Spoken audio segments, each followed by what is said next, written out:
Did you get my link? We having all kind of technical difficulties. Y'all look at the classroom. Y'all see the classroom? Um, I'm gonna cut this one off.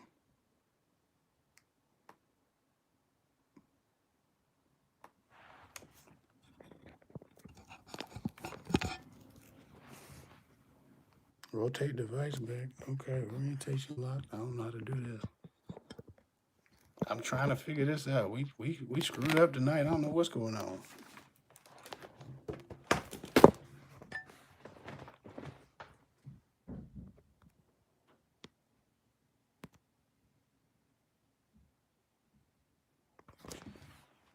What's up?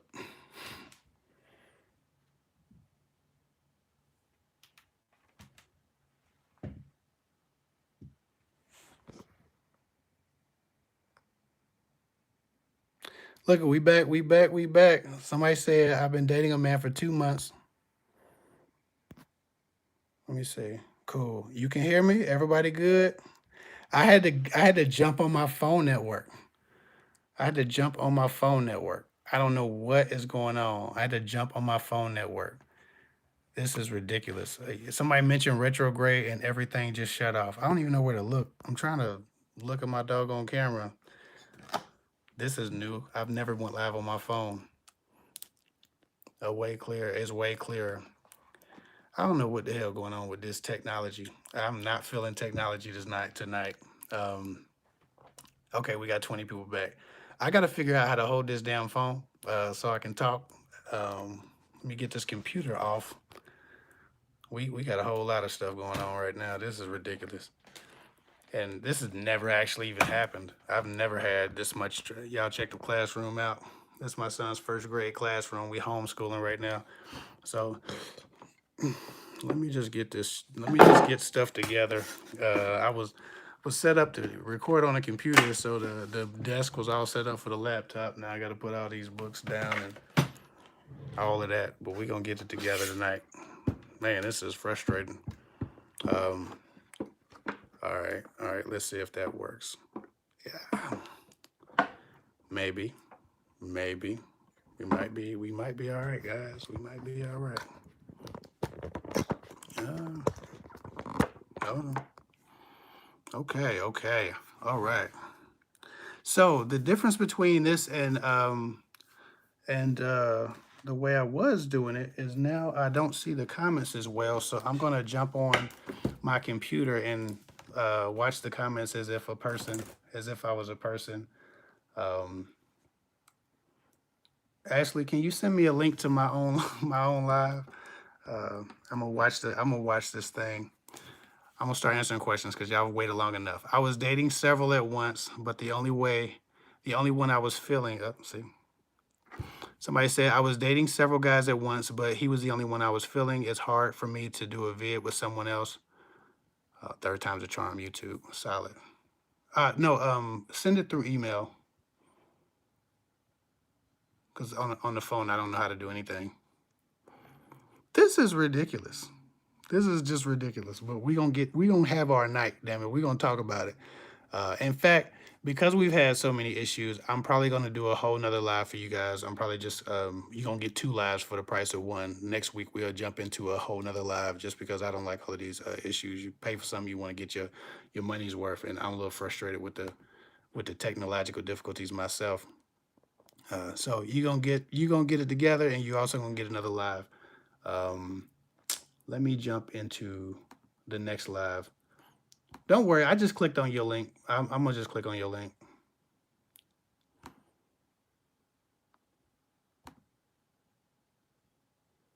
Mm.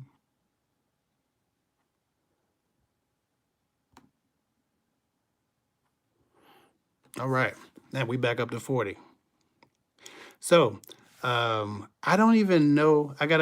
I haven't went live on my phone, so now I have to figure out how to go live uh, without messing up stuff. Top chat, live chat, solid. Okay. Oh, okay, okay, cool. So I get it. I get it. I can just scroll up. So I'm gonna be scrolling. I'm trying to. I know y'all want to see my eyes. We were not set up for this. Okay, so somebody said, Amanda Ward says, I've been dating a man for 2 months and we were vibing, spending time watching sports, movies, etc. on our last date. We both headed home and he was supposed to come back to my place, but he disappeared. So it feels like you were having a really good date, and all of a sudden, for whatever reason, it just stopped working out. You know, I don't think that guys are always prepared to connect with people. And sometimes, if you have a really good date and it feels too much like some progress was being made and you were just trying to get some tail, as a guy, you're going to try to find a way to avoid getting too close too soon. And so sometimes you can go on a date that's too good with a guy. And if you're doing too much non sexual, just vibing and cooling and chilling, it feels like you're starting a relationship. It feels like, okay, this could get serious quick. She expects something different. You don't want to develop an expectation that that's going to be what happens. In fact, that happened to me once. I had a date that, didn't like end. A girl came over at like 8 and she didn't leave till 10 in the morning, and we didn't do anything. She just laid on my chest and was talking to me when I was, and this is way, way back when I was dating back in '08. And I just remember like feeling like, damn, this is our first date. I don't necessarily want her to be staying over here 12 hours, 14 hours every time she comes over here. This is a lot. I literally just met you. We didn't do anything. We just talked, and we talked, all night, but it felt too serious too soon. And so it felt a little bit uncomfortable. Um, I didn't enjoy just the idea that she could be getting into a whole nother mind space where we're gonna be like together. And that's kind of where she was too. It wasn't like she was like, okay, this is cool. It was like, oh, so are we gonna be together? And that's how it felt. And so I didn't want to even start nothing. I couldn't finish. So I faded back to black as well. I let her know though. A lot of guys won't let you know. I let her know, but it's a little bit nerve wracking when you are trying to just have a good time and just vibe out, and it feels like this personality, this spirit, this energy that I'm dealing with is way too serious for me. So that's kind of what that was, and maybe that's what he was feeling at the same time. Sorry, this is shaky. I put my phone on my ring light just so I wouldn't have to hold it, and the ring light, once you touch it to hit a comment, it's a little bit shaky too. So again, how you doing again, Shaniqua Garvin? I think you damn jinxed us, Shaniqua, talking about the retrograde, and then we lost our signal again.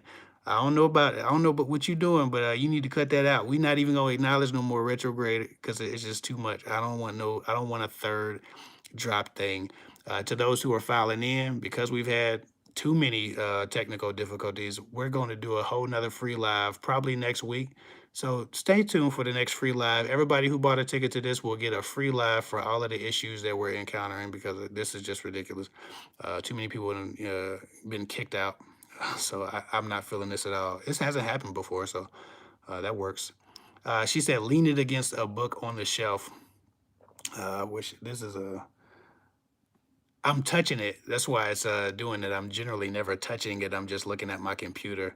Yeah, higher resolution because it's on my phone and not on a 720 computer screen. Yeah, this is an iPhone 11 or 10 or whatever the hell number it is. It better be. Uh, so somebody says, how does one date during the pandemic? Neray Matthew, I suppose you date carefully, as carefully as you would have. The pandemic has provided us an experience that I don't think we often get, an experience that allows us to really date a person and figure out who they are and what they're about, the slow way, not not rushing into bed, because most of the time we got to figure out if somebody's got COVID or they're being serious, they're taking being careful serious. So many people are so afraid to get sick that they're not really just jumping on dates. Like I gotta talk to you and figure out if like you taking your precautions. I don't want to get my mama sick and this and that. Take advantage of take advantage of the fact that you're expected to see a guy as often or as quickly and make him get to know you, make him have great conversations with you, make him, spill the contents of his mind for you. And that way you at least have a better idea of who you're encountering when you do finally get in front of them. So often when there's no pandemic, there's no expectation that anybody should wait for anything. We live in a microwave society. Everybody just jumps into everything and rushes into everything. So because of that, when guys and women are meeting, there's this expectation that immediately we're going to jump into bed, or immediately we're going to experience each other physically, and then we're going to either disappear or not disappear. The wonderful thing about this COVID, this stuff is that it has really slowed everyone down in what they expect physically, right? To even see each other.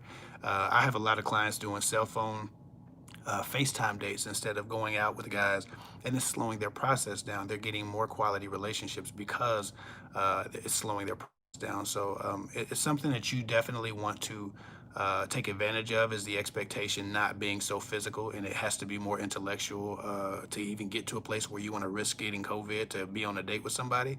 It's a good thing. Um, Nah, this is the real deal. Eye Candy 101 said, "Oh snap! Is this a real deal or a live or a recap?" Now this is the real deal. Um, we back. This is a third time. Yes, I would resubmit your questions, and I'm trying to. I still can't get back into live actually on my computer. I'm trying to get back into the live on my computer so that I can I can see the. Oh look, I see myself. Solid. Uh, Let me see. I'm trying to see if I can get into the whole comment section thing. Hold on. Look, I'm watching me on live. Uh, this is not. Damn, this shit is high resolution. I should have shaved. Uh, Not feeling that. Let me get into it. Okay, so oh look, they done threw a commercial in front of my stuff already. Okay, perfect. So cool. So I found how to look on the comments. I'm gonna read the comments from my computer, and then I'm gonna thank you. I appreciate that. Look, and I'm done. You probably talking about the camera, but I got back into the live on my computer. So I'm gonna read the comments from my computer and answer. That way I don't have to keep touching the screen and shaking the camera for y'all. Okay. So I don't even know what that is. Ain't nothing going on, but wow. Look here. Y'all need to go on with that. We gonna deal with this. So next question. Um, Amanda Ward said, when I contacted him, he said he was tired. I got upset because I felt like he should have let me know instead of trying to ghost me. I got upset and cut it off. The next day, I sent him a text message. Um, Sounds like there's some context missing from that.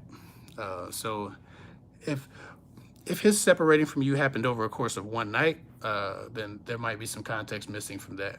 But we could have that discussion, or you could get email advice and we could talk about that specifically. I would love to. What other? Oh, Shaky's channel said, what are the right questions to ask uh, a new dating potential to truly understand the kind of man he is? Okay, so that's an intricate question. There are a lot of questions you can ask to figure out where a person's mindset is. I like to ask a person, what's your idea of success? Like, what does success look like, and what does failure look like? Like, what is success? Define success and failure for me, because a person's idea of success and failure is in close relations to their morals and to their life plan. And so, and while a person can tell you anything in the world, if they have a healthy enough idea of success and failure, in general, you can try to figure out what a relationship would entail with you, right? Because that's the future question. If we were together, what would I have to deal with, or what is your hope for you? And success and failure are in relation to a person's personal hope for themselves. Um, Obviously, what is your view on relationships? What is your view on love? Because a lot of the skepticism and the pessimism that people have around being in a relationship will come out with that question. Men who struggle to acknowledge the validity of love are probably telling you that they don't want anything serious. And, you can get that from an answer. A guy's like, I'm kind of skeptic, man. Love is kind of like people, and he'll lay out all his skepticism about love. Then he just wants some ass because he's not there for love. He doesn't believe in love. And very often women get those types of answers from guys, and instead of taking that as a sign that they should move on or stop proceeding, they instead uh, try to convince that guy that love is real through them, and they end up just getting hurt and beat up in the process, car wrecked in the process. So make sure that you do your best to give yourself the best chance at surviving a guy, and don't put yourself in a position where you're trying to prove to him that love is real and that you're deserving of it. When a guy is skeptical about love, when a guy is has some skepticism about love, when a guy has that skepticism about real relationships and the validity of them, you do not want to be the person trying to prove to him that love exists, because he will prove to you that he is a shitbag, and that is generally what happens. Most of the time, they'll affect you more than you'll affect, because they're committed to their position. So there's that. Um, I need to find your question on the computer because my doggone phone is just a bunch of stuff is popping up. Um, Anna says, how should I navigate being celibate while dating? How should I tell a guy I'm dating this? And when should I bring it up? So generally, I don't like a woman to lead with I'm celibate. If you want to tell a man that you're man, I don't have cheap sex with guys. I only have sex with the right person. I'll only have sex with the right person. You don't have to tell him that you're waiting for, it doesn't sound like you're waiting for marriage, but maybe you are. It just depends. I think that would be abstinent. But if you're not waiting for marriage, you're just waiting for the right guy. Just say that. Just say, I'm not a cheap sex type of girl. So if that's what you're looking for, you'd be better off just moving on. It'd behoove you to not waste your time with me, because I'm not just gonna throw some ass at you, and just be very honest with him. You're under no obligation to say the perfect thing to a guy and that he likes. Like I think too often women who are celibate or who have any reserve about what's happening or what could happen in a date or a relationship are so skeptical or so scared about the idea of offending a guy or not saying the right thing that he won't like you. Remember, like, all information is good information. If a man can't handle your truth or your honesty, then that's good information. You're supposed to be doing something with that information. You're supposed to be filing that information and making a decision based on it. Instead, you're trying to avoid those things coming up. You're trying to avoid irritating him or pissing him off or challenging him in a way that would give you the useful information that you need to make a decision based on, or about if you could really be with him or not. Always just give people the truth, but find a way to say it that isn't obviously abrasive. If you're abstinent or if you're it's not time to necessarily say that on the first date. It's none of his damn business if you're celibate on the first date, because he shouldn't expect no ass on the first date anyway. Just because he bought you a steak, he spent $22 on some shit and he thinks he's gonna get some. Like, he's not privileged to that information. Y'all shouldn't even be talking about sex at that point. Too many people done had phone sex before they even got on the first date. It's expectations drawn at that point. So if you're abstinent, until he starts trying to make kissing turn into more, it's really not his damn business if you're celibate. But establish his interest in you first. And that way it doesn't feel like he's trying to be the right person from day one. Like, okay, if I'm with her, I have to be all the way with her. I have to marry her, and then we can do it. Let him get a sense of who you are. Let him develop feelings, emotions, or at least an idea of who you are, and an opinion of you before you tell him that, and that way he can make that opinion. You can make that decision from an educated place of, I think this girl's worth the time, or I don't. But if he doesn't know you and you're a stranger and you're like, you're not gonna get any unless you're the right guy, he's like, cool, I get that, but is this a worthy enough thing to wait for and I don't know her? Like, are you worth the trouble at that point if I don't know you and I haven't invested in you? So wait till the guy's a little bit invested and he starts to expect some more, or he starts to push for more, and then tell him, listen, I like you too, but I'm not really just jumping into bed with people. And I hope that's okay with you. If it's not, I understand if you don't want to talk anymore. And just, it might be a little bit more disappointing for you, but at the same time, it's a more strategically sound plan, because to turn down a woman I have interest in based on her sexuality, or to turn down a woman I don't know at all and have just met, is two different things. It's very easy to turn down a woman or to walk away from a woman I don't have any real interest in yet. So that's something you should consider. Let me drink some tea.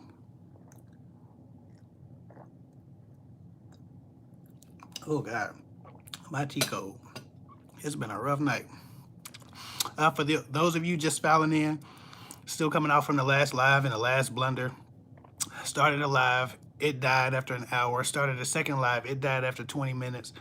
This is the third live, third time's the charm. Because we've had the trouble and the issues, we're gonna do a second free live next week, and hopefully we don't get no interruptions. I'll probably just start on my phone for the whole time.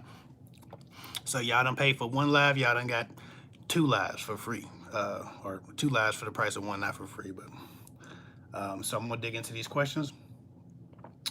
Grey Wolf said I was speaking to a guy I used to like and found out he was interested back then also. English is his second language. We chatted and he said maybe we'll talk next week. That's what's up. She didn't really ask a question, but you know, that was up. Let me see. I'm gonna try to. Now I'm scrolling in the comment section like I'm one of y'all. So y'all forgive me. I can't control the internet. I don't know what the hell happened tonight because I have good internet. I have the best internet money can buy, but apparently they don't give a damn about my money. My money ain't good. My money don't spend well. Let me see.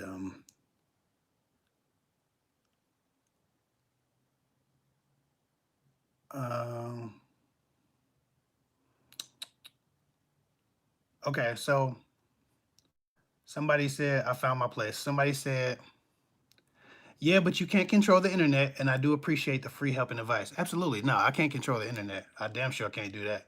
And my internet just fell out. Like it went from 100 to 0, and I don't know how to do it. And it did it twice. So that must be that R word that I'm not going to use, that MR phrase.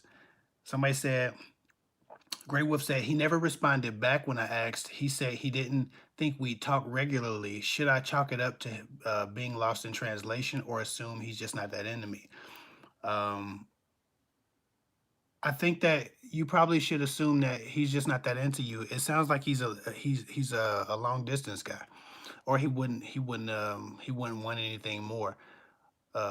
You know, the beautiful thing about people who English is their second language is they don't waste words, right? They don't know how to bullshit in English, right? So they just say what's on their mind a lot of times. Me and my wife watched the show 90 Day Fiance.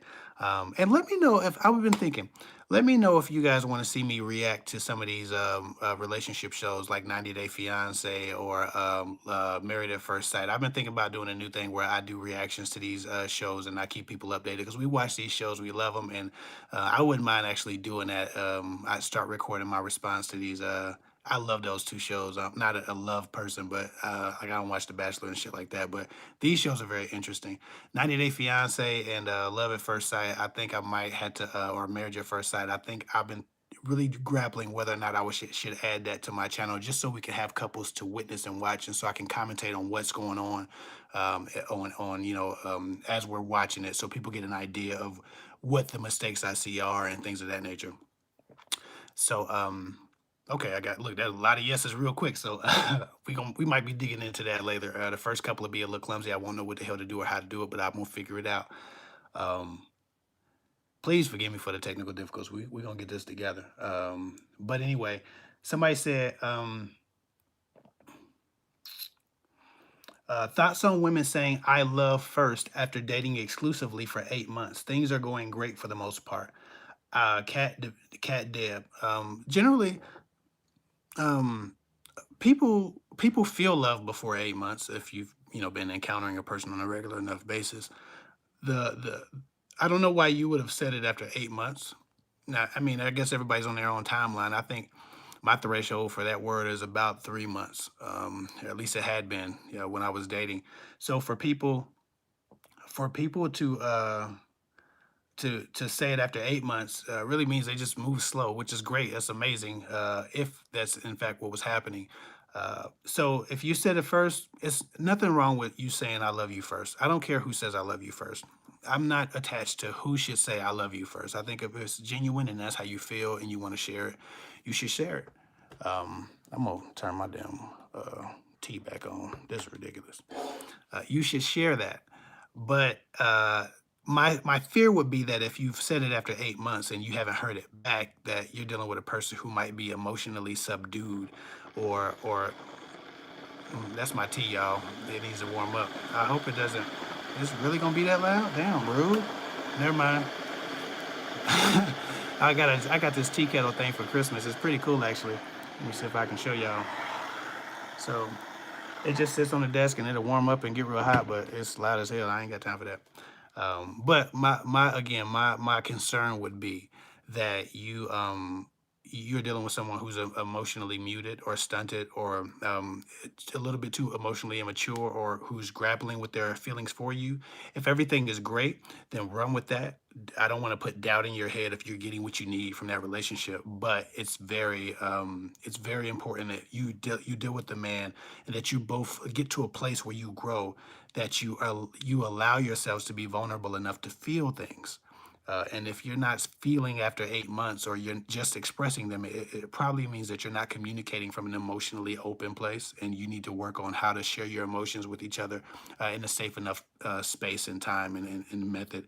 So, uh, do more to express love and affection with each other because that's something you want to take into your relationship unless you're both just very muted emotionally as far as your expression of it, and that's okay with you. If it's okay with you, then it's okay with me, but if it's not, if you need more, then you should probably try to implement that into your relationship, maybe through a conversation, and try to build vulnerability through honesty at first, not through emotion. You can almost trade those feelings and emotions informationally if that makes you feel more comfortable until you're allowed to say them from an energetic place, genuinely from that place and tap into that emotion. But until then, you can trade that informationally so it feels a little bit less vulnerable. I hope that helps. Somebody said, how do you deal with a baby daddy who doesn't have to apologize for being a lousy father, who calls his son a whiny, sensitive complainer? Uh, Unfortunately enough, you have to be the strength that your child needs. I would imagine that it'd be beneficial for you. It'd behoove you to probably get some parenting books on building confidence in a child because you're going to have to undo the damage that a father that talks to his child like that is going to do. Sometimes it's an observation, and he might just be trying to toughen this child up, and that's appropriate to a degree. Not that speech, but a father's job is to be abrasive sometimes, to toughen a child up, to give him a challenge to overcome. But that challenge should never be his approval to the degree that he's degrading his son and making him travel uphill just to be accepted and feel loved. That is very toxic. So that's very terrible. Somebody said, "What if you answered our questions when we were not online?" I have not answered anybody's questions that were not online. I'm only answering people's questions that pop up on the screen or that's on here. So if you missed, if for all of the issues that we've had tonight, if for whatever reason you asked a question, just retype it in the comment section. And I'm scrolling into the comment section to get it. So there's that. Sarah E says, Sarah E says, Kevin, can you answer my question? Sarah E, you got to retype your question into the comment section because you probably a couple comment sections behind. We've had 3 lives tonight. Somebody said my question was skipped. I'm trying to figure out when lockdowns are over. Hold on.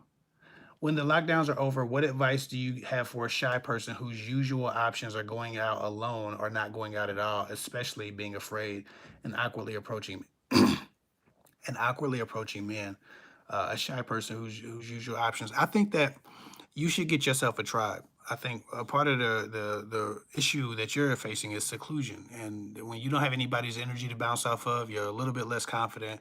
When you don't have a reason to liven up, and you're only dealing with your muted energy, it could be very uh,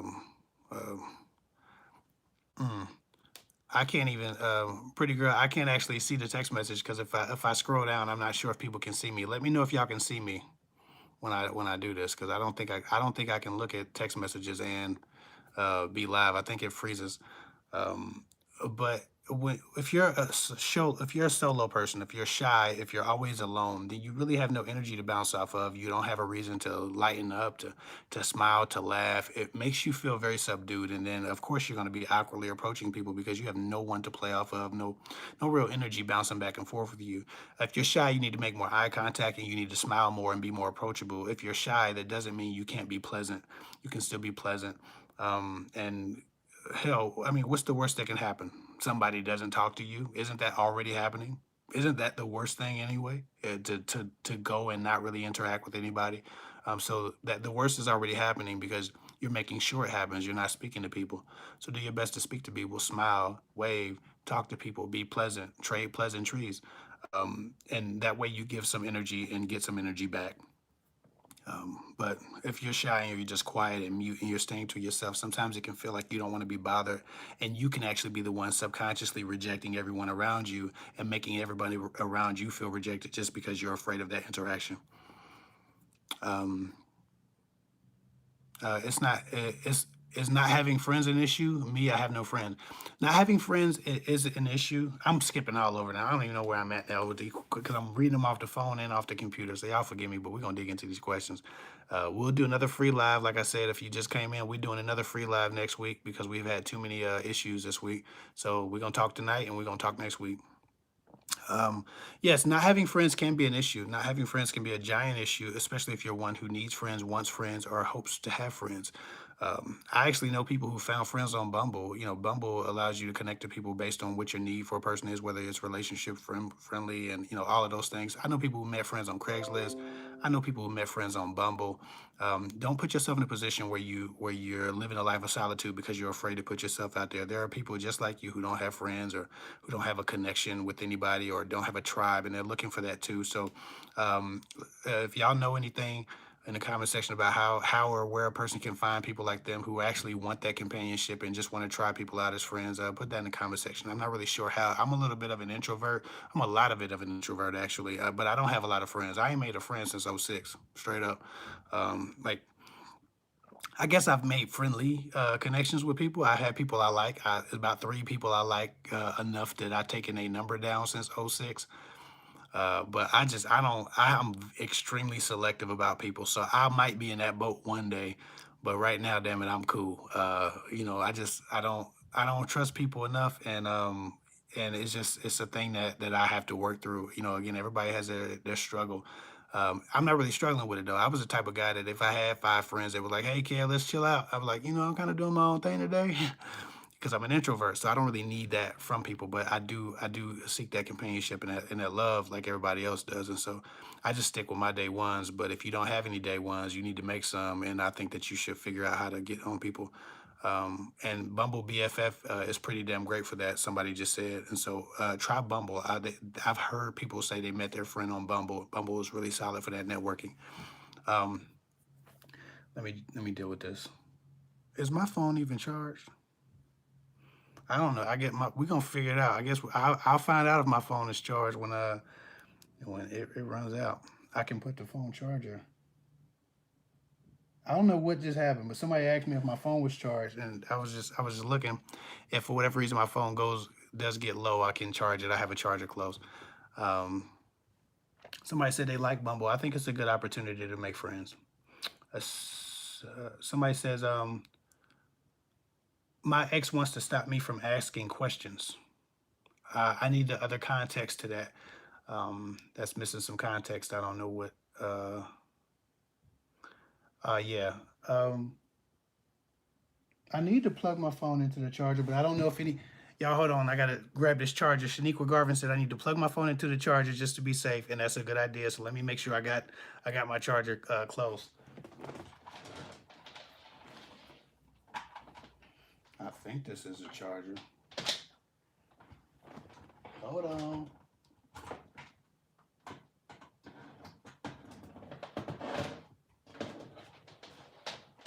Mm. Yeah, y'all, this has been the clumsiest live event in the history of live events. I don't know what the hell going on. I ain't got no control over it though, so we're gonna roll with it. Um, oh, why do married men cheat with single women and then pretend like they're single? Because they ain't shit. Um, Some guys ain't shit. They surprise you like that. Okay, so the phone is charging now. We good. Everything's good. Caroline Griffin says, "Skip my question." I'm still going through. I'm still going through questions. I see you said, "Awesome, how cute." I want to. She said, "I see you said, yeah." See, okay, now we're here. Okay, I haven't scrolled down to your question yet, Caroline. So you say, "Thanks, dude." So we finding it. Okay, Caroline Griffin says, uh, "Then they tell me I'm amazing and attractive. What the f? I like getting no explanations as to why it's not working, and this happens all the time." Okay, so it looks like you asked one question and the rest of that is missing, but it looks like you're not having the right you're not getting the results you want from guys. You're amazing and attractive, but you're not really connecting with men in a way that makes them want to be with you. I'm not sure what the original context was, and I can't find it. Try to put your questions in one comment instead of parting them out because I'll probably lose them if that happens. Um, Let me see. Okay. Somebody said, could we talk about the high value men again? I get what you mean by men who brandish status to manipulate, but if the person is possibly decent, what's the approach to take when you feel dismissed because dot dot dot dot dot? Because you aren't on that level yet, your career is a work in progress. Listen, if a guy dismisses you because your career is a work in progress and he doesn't see your vision, okay, then even if he's decent, he's made his decision. We have to respect when people have decided that we're not for them. Sometimes rejection isn't necessarily even a bad thing. It's just somebody deciding that we're not compatible before we've decided that we're not compatible. And ultimately, we often get to the same place that we're not compatible. Damn. Um, so don't worry so much about whether or not that guy is seeing that value in you because you're not in the professional place that he's in. A proper approach is to accept rejection and move on before you damage yourself trying to chase somebody's validation. That's the proper approach, even if it's a decent man, right? Because they have their preferences and things too. What you don't want to do is try to prove yourself by getting a better job, becoming this professional success, and then bringing it to him like, here, am I good enough yet? Out of breath. You've been working your ass off trying to become something for this man. Like, if a guy decides that you're not good enough or you're not a good enough investment, that's enough information to move on, whether or not he's decent. And hopefully enough, he's not, calling himself a high value man. That's just something that is being attributed to him. But don't worry so much about if the men who reject you. Women who have rejected me, I just accepted that and moved on. And ultimately, I'm often glad I did. I've dodged a lot of bullets that I thought were what was for me, and it wasn't. And you look at what somebody's dealing with that same person now, and they're not as decent as we thought they were. And not that they are always going to be bad or worse off than you hoped, but you still can't worry about what people think about you and your come up. And if they don't see your vision, then that's just something you got to deal with. Hold on.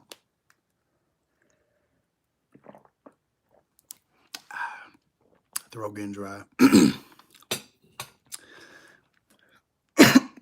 So somebody said, do we have to resubmit our questions? Yes. I lost my other comment section. So after my comment section, after my last live died, I lost my comment section. So if you asked a question, please resubmit your question. If you asked the question in the other live link. I feel like I got something in my throat, y'all. I'm logging on to Facebook Messenger so my wife can send me the questions I missed. And of course, I haven't logged into Facebook in months, so I can't log into Messenger. Hold on. Yeah, that ain't gonna work. I'm not sure if I can log into. I can't even do it. You might have to come in here and actually log me and my pretty girl. I cannot log into Facebook. I don't even remember how to log in. I have not logged in forever. Unless, 1 second, y'all. I'm trying to make sure she usually sends me y'all questions and then, oh, it's telling me I need a phone number. 7605309. I can't do it. Anyway, back to this. Uh, Pretty girl's gonna get me logged into Facebook, and then she can start sending me the questions I'm missing because now there are 3 different comment sections. I can't keep up with the comment sections. I can't keep up with the comments between the computer and the phone. Like I said, it's just been a cluster F tonight, so we doing our best. But tonight, next week, we just doing a whole nother live so we can get the discussion we were hoping to get. And I'm gonna just read questions off of the phone until she gets me on Facebook.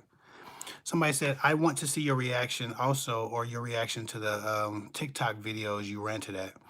Um, I'm not going to do a reaction to specific individuals or creators or YouTubers or TikTok people because for a couple of reasons. First of all, I don't want to perpetuate their message.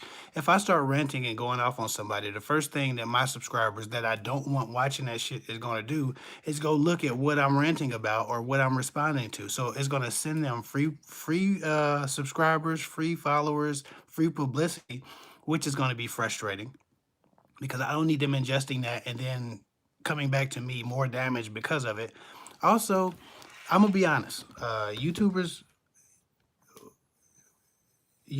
get paid for advertising placement, and we get paid significantly for advertising placement.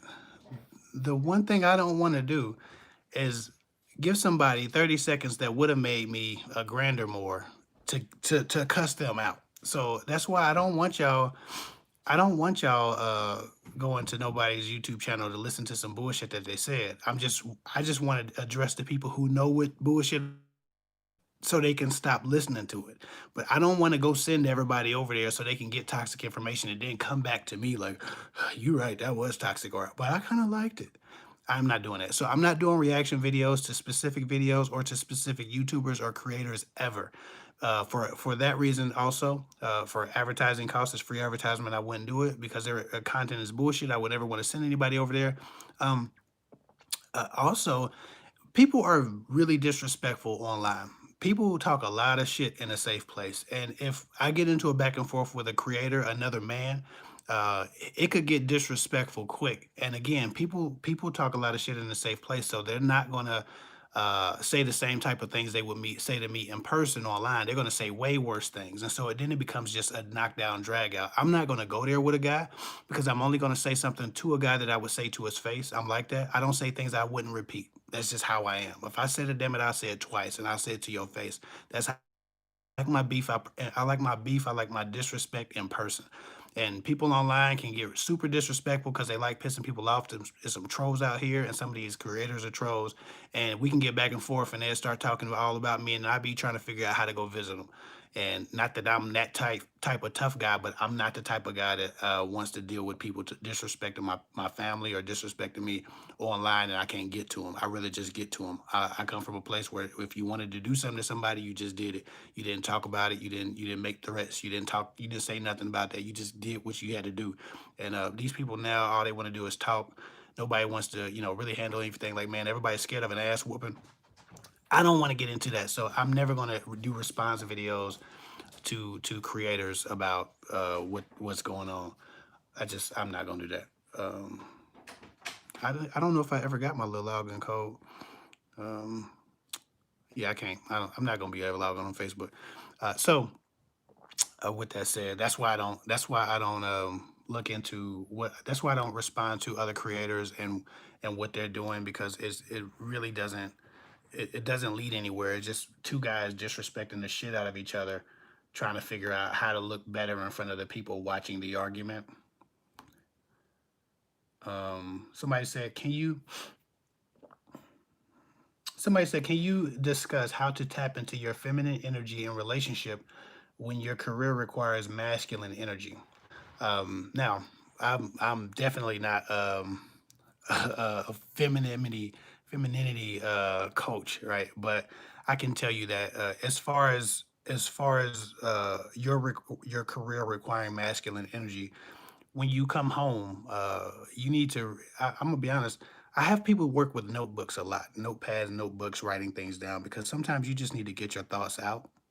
And if you write down all your habits and practices at work, at the things that you have to do, the tactics and the energy that you have to employ, when you get very specific, um, you can like narrow down the masculine behaviors that you're doing and that you're employing to get what you need from the workplace.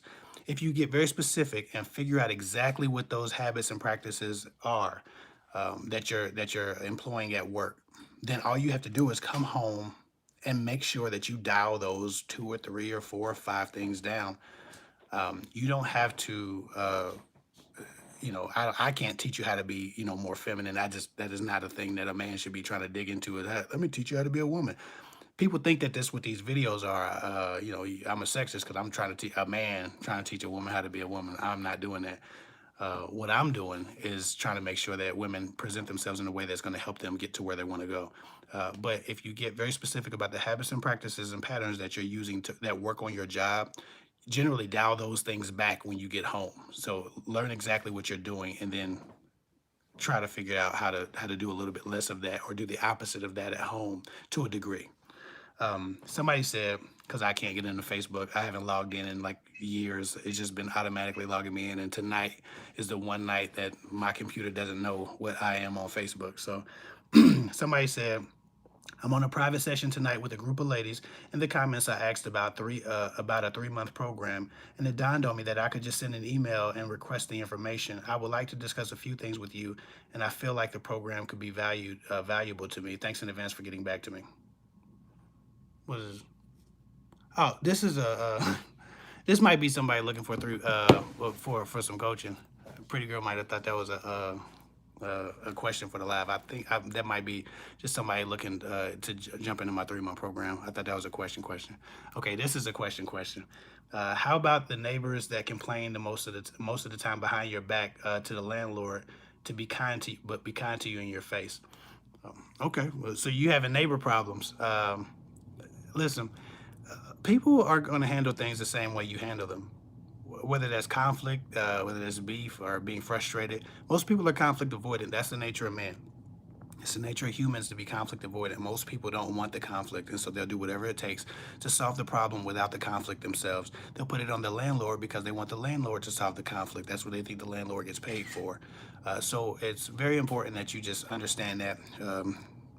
People are generally going to be hands off with the conflict, but they still want the issue solved. If you're for whatever reason inconveniencing your neighbor, obviously, one of the fixes is to inconvenience them a little bit less. I don't know if you're being too loud or whatever is happening, but that's not to say that you're being wrong. They might just be, full of it. They might just be being complainers, but people are conflict avoidant. So that's why people are handling you like that. They're probably intimidated. They don't want no smoke. I'm going to sip some tea.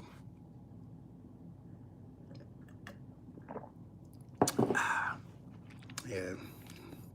Somebody said, um,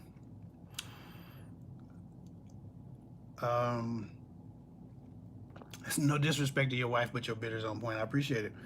Uh, I think I have my beard is kind of shitty. I'm trying to get this little hole to fill in, but we'll figure that out later. Somebody said you stated most men have a conscious. Uh, Most men have a conscious in one of your videos. Can you elaborate on that and discuss the ones who do not? Men are humans. Humans are flawed. Women are flawed. Men are flawed. The same conscious identity that women have, men have a version of that. We're not different creatures. I think that certain men and certain women operate outside of their conscious. They're not connected to their conscious. They don't do anything with their spirit and mind. They're not spirits with bodies. They're bodies with spirits, or at least that's how they believe, right? So they don't subscribe to a notion that they should be good or decent, right, or trustworthy or responsible. They don't obligate themselves with the morals and values and integrity concepts that other people do. And in that same way, men deal with women. If a man doesn't have a conscience, that still small voice that tells you, boy, you wrong for that, right? Or if he's manipulating himself into thinking that he's just giving the world what the world gave him, right? Or he's not hurting the girl. She knows what it is. That's what guys always say. Because no one wants to be the villain in their own story. Everybody's the hero in their story. So a guy will convince himself that you know what it is, and therefore he's justified in mistreating you, right? So while he has a conscience, he's manipulated himself into believing that he hasn't committed a crime against anyone, or there's a victimless.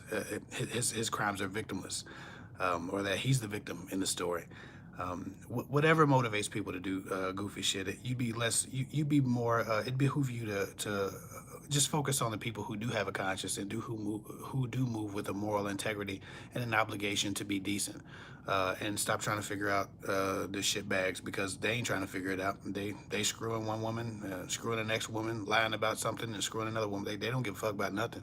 So you can't be trying to figure out crazy because crazy will come to you, and you will become crazy. It'll become what you are.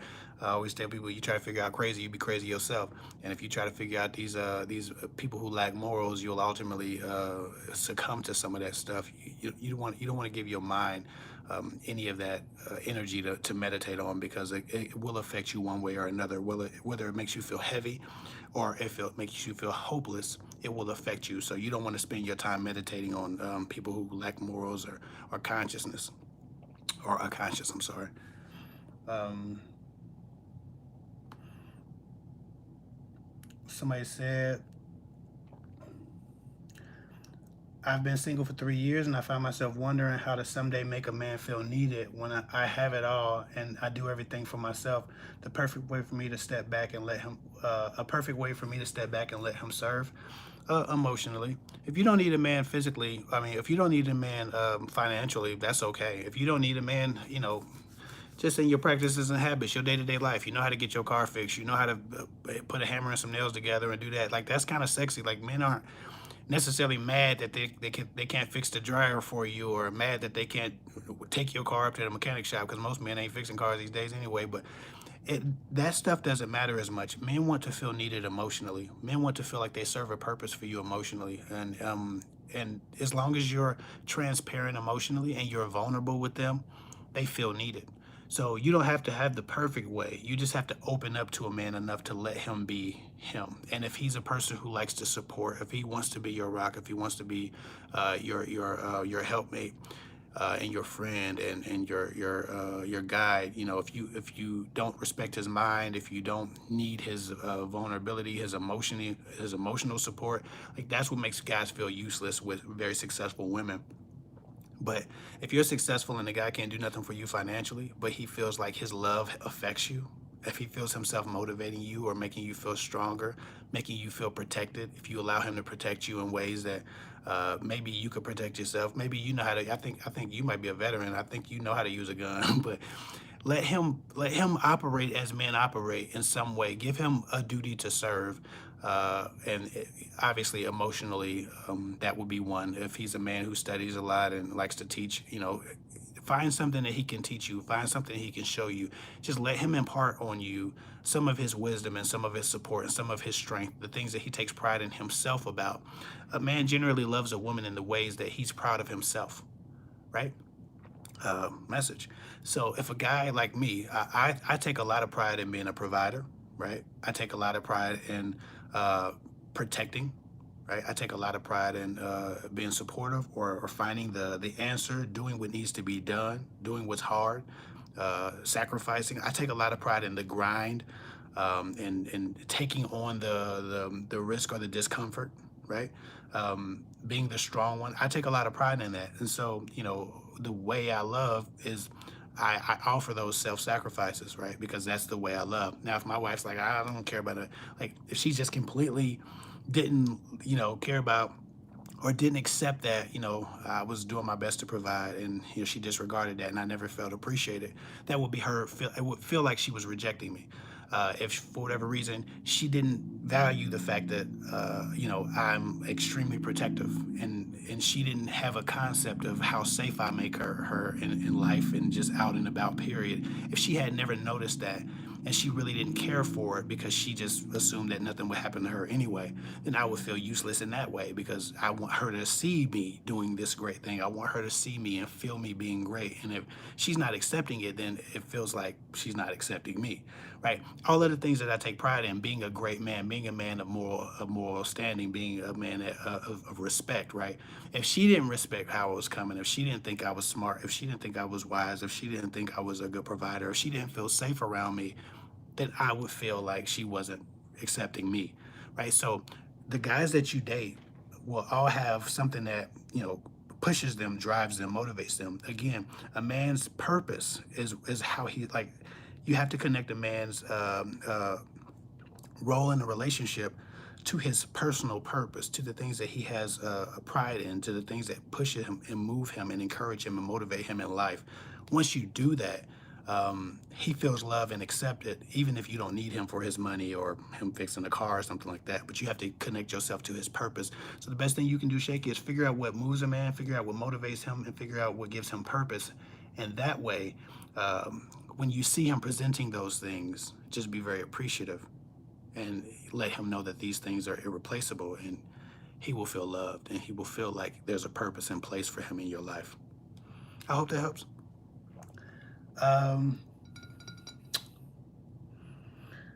Somebody said, I've never liked when guys try to break the touch barrier on the first date. If we touch at all, I'd rather initiate or have them ask me beforehand. Is that doing too much or seeming standoffish? No, that's exactly what you should be doing. A man shouldn't expect or be entitled to touch you simply because he's paid for a damn hamburger or steak or some shrimp or a lobster tail or whatever the hell people be eating.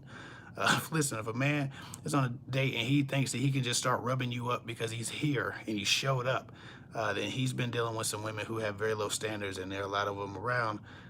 So it's easy for him to confuse, how to deal with you in comparison to how you might deal with other women. But you need to let him know that you're not other women, you're you, and you have your own standards, morals, and values, and that won't fly with you. Correct a man, be stern, be unapologetic, let the awkward moment sit and simmer. So if a guy touches you on your leg and you're not ready for that, be like, listen, I'm not doing that. That ain't what I do. I'm not one of them type of girls.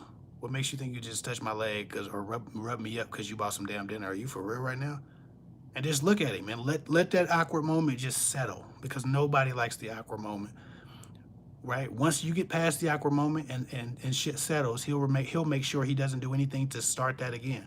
If he comes out of the awkward moment, he's like, well, fuck it, then let's go. Well, then let's go, because that's the type of respect he had for you. He was planning for you anyway, so don't worry about it if you don't like it. Don't stop worrying about so much if a guy has an adverse reaction to you having standards. As long as you're not offensive in what you give a guy informationally. If he has a bad reaction, it wasn't because you shouldn't have said that or done that. It's because he just don't want to give you what you were asking for, and that's indication for the future. So yeah, handle that. Correct the guy. You're not asking too much. That's the perfect thing to do, and you're not seeming standoffish if you're making eye contact, if you're smiling, if you're having good conversation, if you're giving him energy back. That's how you tell a guy that I'm interested in this. I'm having a good time. Give him energy back. Exchange energy with him. But if you're just disengaged in a conversation and you're being distant physically, then it feels like being rejected. Like the whole time, it feels like a 1 hour or 2 hour, however long the date is. The whole day feels like a constant rejection. So give him great conversation. Just don't let him touch you. Somebody says, I'm talking to a guy. C to Steph says, I'm talking to a guy long distance that got upset and pulled away when I didn't send him a photo of me in my pajama shirt. What the fuck? I'm sorry, y'all. Y'all not be. I'm talking to a guy long distance that got upset and pulled away when I didn't send him a photo of me in my pajama shorts.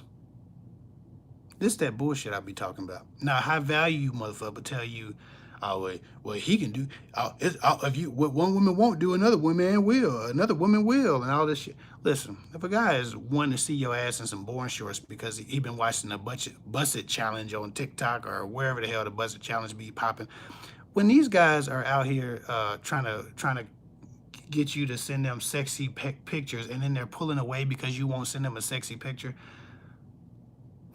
Come on, man. Fuck that, Nick. I mean, see what happened when I'm disregard the gentleman and find yourself a person who is, first of all, in person who lives closer to you, because clearly that long distance relationship isn't going to work. It's based on cyber sex for him. Find you somebody closer, because he don't have the capacity to connect with you in a way outside of sexual. And I don't even think he's connected with you intellectually, because if that was the case, he wouldn't just be concerned with seeing your ass in some pajama shorts. That's just ridiculous. I'm not interested. Fuck that guy. Um, I'm very conservative, and that completely turned him off. So what? He's supposed to be turned off. That's exactly what I'm talking about. If you turn the wrong guy off, bravo. Nancy Pelosi, slow clap. Like, screw that guy. Like, if he's turned off because you want cyber whore for him, good for him. You got the information you need about the type of relationship depth you were going to get from him. You wasn't going to get none. So he's done you a favor. Please just take the hint and move on. He's done you a favor. That's frustrating for me. He pulled away, doesn't treat me the same way he did, acting disinterested now, but he still contacts me. Yeah, so fuck him. Let him be disinterested. And what? I would stop taking his phone calls. I don't know how long you known him, how long y'all been together, but that's weak. I Candy 101 said, I'm a single mom, kids are grown, never been close to anyone. How can I soften up from having to carry so much responsibility for so long? That's a good question. I think that you need to figure out exactly what has caused you to harden up. What traumas are you carrying, and what behavioral manifestations come from those traumas? You need to deal specifically with your behavioral manifestations of the trauma, and you need to deal with the trauma that maybe you haven't discussed. You have been strong for so long, raising kids by yourself, and just braving life. You might need some mental health counseling. Maybe you need to check out one of my BetterHelp links. Get on the phone with somebody to help you unpack some of the experiences that you're not haven't had the chance to unpack. You might have some very specific things that you're doing with guys out of a fear of abandonment, and that could be you being strong as a single mother. That could be some stuff you encountered as a child, but you won't know, or I won't know in just trying to answer that question for you on here. But I can tell you that it sounds like you have some things to overcome mentally and psychologically from the experiences that you've encountered and that you've endured and overcome. So you don't want to put yourself in a position or a place where you're trying to unpack you're trying to unpack your inner child through a new relationship. You want to get that shit together first, right? So it might be good for you to look into some mental counseling, just to figure out exactly what you're up against in your blockage. Not just with men, but period. But if for whatever reason you need to coach about relationships, I do have a 3-month program. It might be for you. And I could probably help you figure out exactly what you're doing in your relationships that is killing those, if that's in fact the case. So I hope that helps. Somebody said, Caroline Griffin says, can someone explain why I only hear good things about myself, but I never get told why they don't like me for prolonged periods of time? I think that if people are only telling you good things about yourself, they either are intimidated, or they don't think for whatever reason that you're strong enough to hear their stronger, more honest critiques.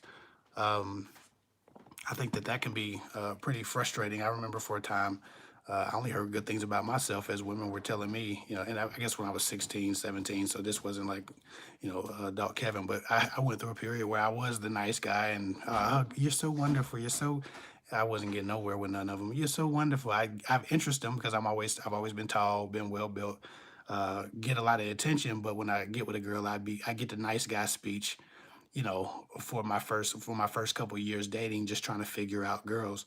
And so, I've been through that as well. People not really wanting me, and I've been the most attractive, the most tall, the most big, the most mighty, the best fighter, to pick all of the shit that you're supposed to have as a 16-year-old, 17-year-old guy. Have all of that, and a girl be still telling me about how it's not you, it's me, and I'm nice and all of these things. So sometimes we just endure periods of rejection, and that just happens. But it's important to make sure that you're not doing anything to contribute to that that's negatively affecting the people that you're encountering.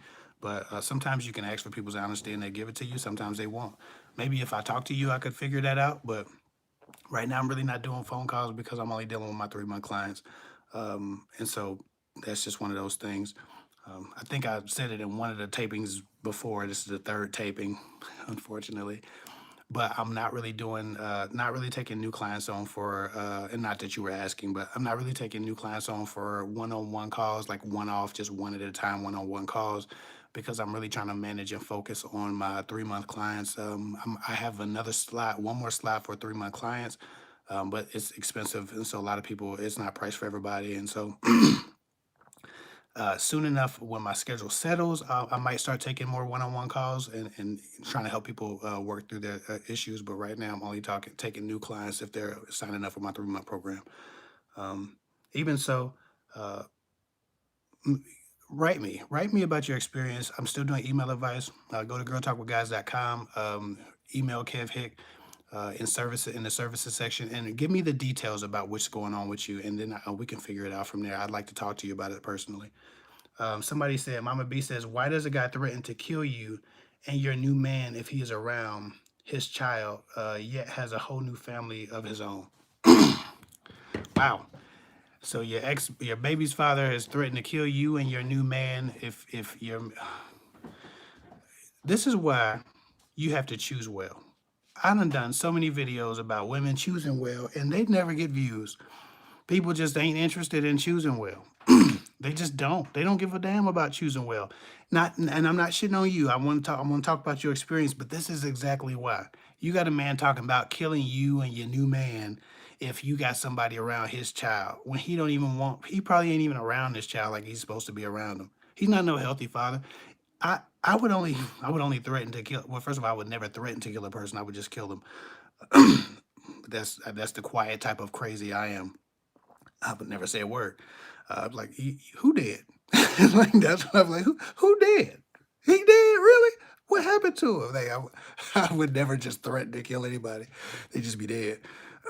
Long range, in the bushes, dressed like the bushes. Anyway, your ex is crazy, and you need to get your shit together where you're picking men who have more judgment, more character, more foresight to know that maybe this won't work, and we still have to figure out how to give my child the best experience.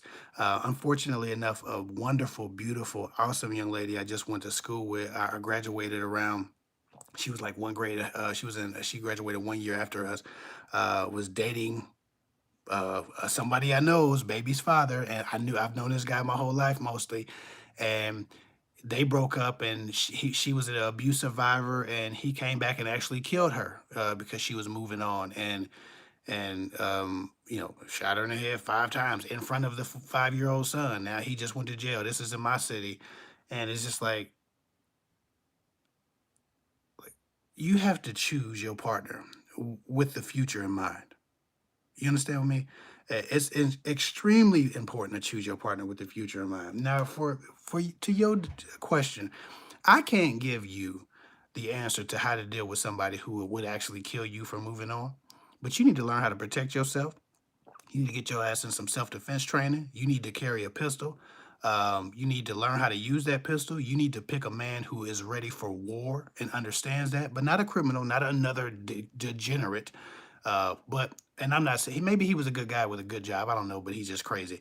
Get yourself a man who understands war and is ready for war and to protect not only you and your child from this idiot who would take away the child's mother. Like, what does he think that's going to do to his child? He's not even focused on parenthood. Any man who would kill the mother of his child because she had a man around his child isn't killing because of the child. He's killing because he doesn't want her moving on. He has ownership over her, and that's why he would be killing.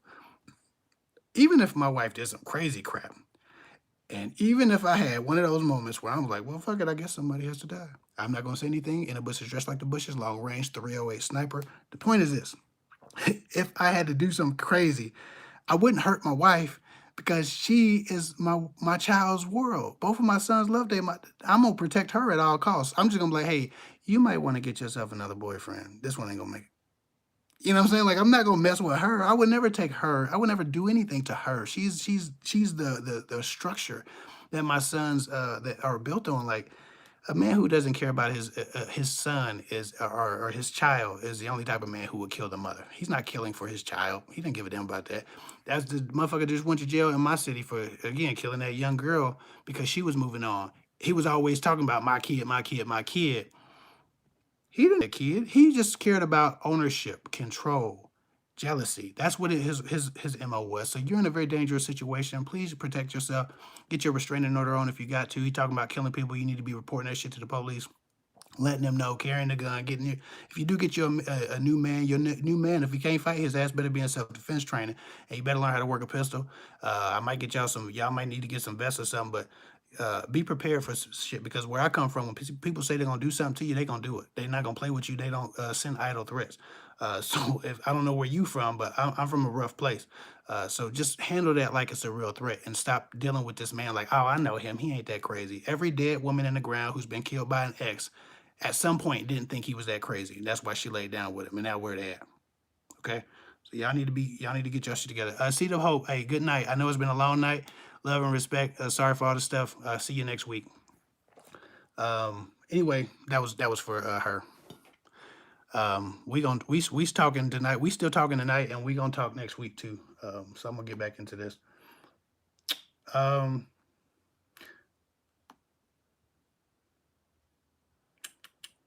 Somebody said my male best friend said one of my flaws is being available, like responding to calls and texts right away, or ready to do something if asked. He is the only guy I'm dating. Is that a thing? That is a lot of. I'm not sure how. My new male best friend says one of my flaws. I'm imagining you said says is being too available, like responding to texts and calls right away, or ready to do something if he asks. The then he is the only guy I'm dating. Then he is any guy I'm dating. Is that a thing? Yes, being too available is a thing. It is definitely a thing, but not because people don't want someone they can trust.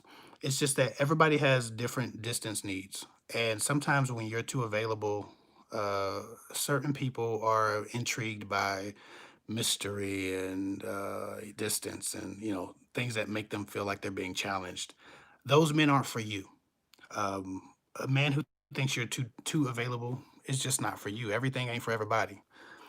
So don't stress yourself out with being less available. I'm pouring tea. Don't stress yourself out with being less available as much as just knowing your audience and feeling out a person's availability needs based on how much they contact you and how much. I'm sorry, I might have been looking at my chin for the last 45 minutes. Um, Filling out people's needs for your availability based on what they give you. I don't think being too available is a problem. Like while I do preach about making adjustments and doing the right things and making sure that you're open to evolution, I don't think being too available is an evolutionary process that you need to put yourself through changing because you need to be around a person who accepts that and who wants that, not because it's you being you, but because that's a good way to love is to be available for your partner as long as you're not dedicating your whole life to them and you're not losing yourself in your relationship.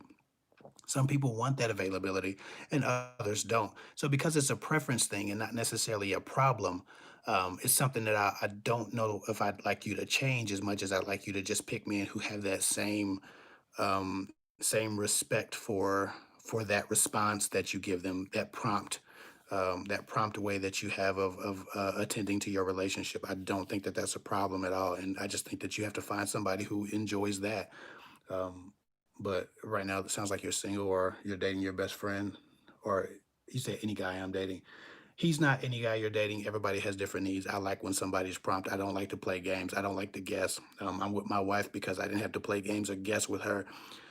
When I called her, if she missed my damn call, she called me back. If she called me, if I missed her call, I called her right back. When she texted me, I answered. When I text her, she answered. We didn't have to play no games. And that was the reason why I stuck to her. And the reason why I was so intrigued by her is because I could finally just be honest about what I was thinking, what I was feeling. If I thought about her, I could just say that, hey, how you doing? I'm thinking about you. I didn't have to be like, what up? I've been busy. Like I didn't have to make up some shit about wanting to do other things. I wanted to talk to her, so I was talking to her, and that was okay. She made it okay to just want her, and that was fine. And so everybody has different needs. So just find a guy who gives you what you need and who accepts what you give. Um, Somebody says, "How do we get our questions answered if they weren't there? If we weren't there when they were answered?" I think that your questions, I think everybody's questions from the other lives that we did tonight, everybody's questions were answered in general while they were there. But if you ask your question again down here, you'll get it answered. You should get it answered. I'm looking through. Again, try to refrain, guys, from talking to each other. That way, I can just focus on getting the questions answered. We've had a very bumpy night for technology. I'm actually on my phone because my networks keep dropping. So somebody said yes, 90 Day Fiance, Married at First Sight. Please, I'd like to watch it. I think I'm gonna do that. I'm gonna add that to my channel. Maybe call it Kev Critiques or something. I'll come up with some trendy name for it. YouTube will not share it with people. YouTube will not know what the hell I'm doing. They will have minimal views at best at first. So if y'all just go watch some videos, it would be very, very helpful. Because at first they will be terrible. The views on them anyway. Somebody says, uh, I don't know how to pronounce the name. Iaza. That's a beautiful name if it's Iaza. Gorgeous.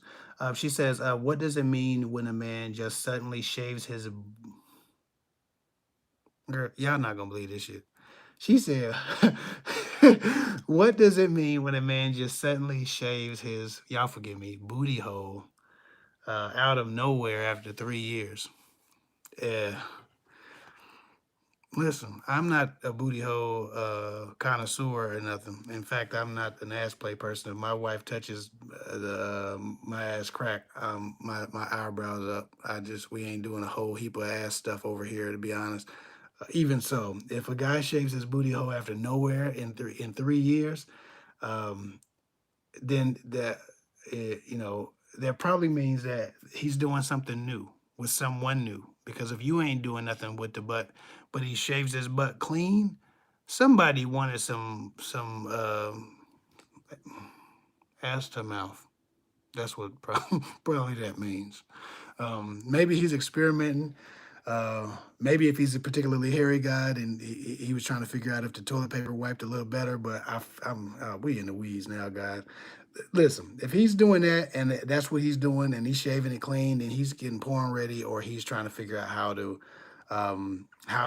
prepare himself for just an experience with somebody who likes a little bit of rim action, to be honest. And that's just all I know about that. Yeah, he might have an itch. That is true. Maybe he has an itch. Um, I'm not a dermatologist, so maybe he has an itch. We're gonna go with the itch. Maybe he has an itch. Let's figure out. But I know from manscaping experiments that shaving too much ass is going to cause more itch than it's going to alleviate. But who knows? Um, Let me see. We all in the y'all done took the conversation to a whole nother level. Um, oh my God, reactions would be awesome. Yeah, we might dig into them. Um, Damn, boy, tell you how far back I am. Let me expedite this thing and get a little faster answering these questions. Deb earlier, she was talking about it took her 8 months to finally say she loved her man, and she said she was waiting for him to say it first, and she said it because she couldn't wait anymore. Uh, he asked me several times if I really meant it. So he probably been hurt before, Kat.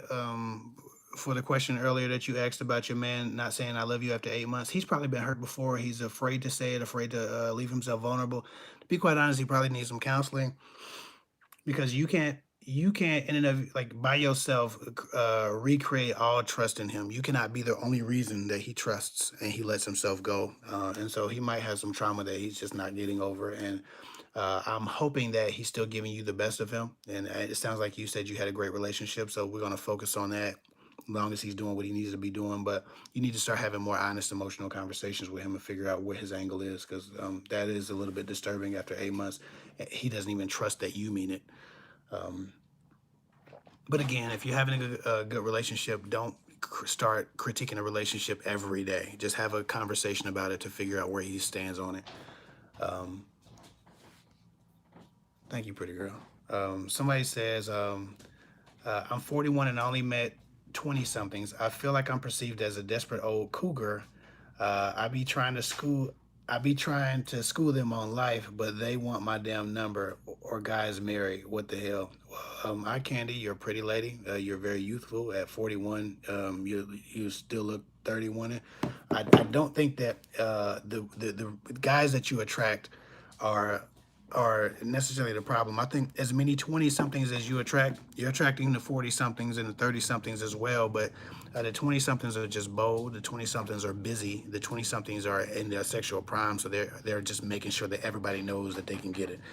And they're more intentional about how they approach women. The 40 something men have been rejected, have been disappointed, have issues mentally, have baggage. They are tired of women disappointing them, women assuming the worst of them because they're 40 and single. Like, men deal with so much trauma that women just pretend doesn't exist because they've been screwed and left a couple of times. Like, women have a very, very hard way sometimes with men, and they don't get treated the way they deserve.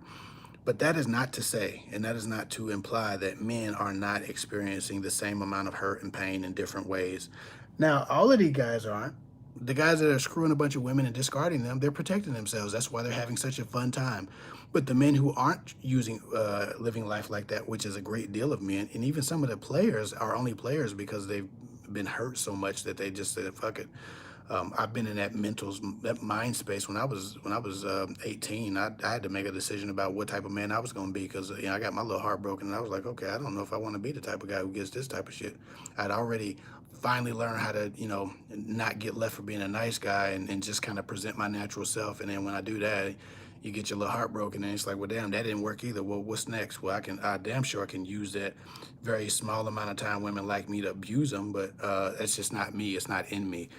So I didn't do that, but a lot of men make that decision. They don't have the guidance or the influences I had. They don't have the mind or the spirit that I had. It just that's how the dice got rolled. But men have their issues. Men have trauma too. So I don't even remember what the damn question was. And Pretty Girl brought the phone out here, and so my bad. I hope I answered your question. I was rambling and whatnot. uh, Somebody said I was talking to a guy and find out he was married and we had an established. That was a question. The 20 somethings are liking you, but for every 20 something that wants you, a 30 something and a 40 something really wants you, but they just terrified of them. So you got to smile at them a little bit more. You got to be more intentional about eye contact. You got to let them know that you're safe and that you're open to them. If you like them, if you want their energy. If you don't, just ignore them like you probably already are. So I hope that helps. But the 20 somethings are just really aggressive. A 20-something throw his dick at anything, especially anything fine. And so if you fine and you older, there's such an allure about a fine older woman. The maturity, that mother-like energy. A lot of these 20-somethings are broken young men who have disconnected mother-son dynamics. You can give that motherly like nurturing, but you can also give them some good. And they just gonna love you because you serve so many purposes. And unfortunately enough, there's a lot of mental health implications with men replacing women or replacing their mom with women in ways. And there's some disturbances that happen where men have unhealthy ideas and relationships with women based on their relationship with their mom. So that's what you're encountering a lot of times too. It's a man who didn't get that nurturing but also want to screw. Somebody says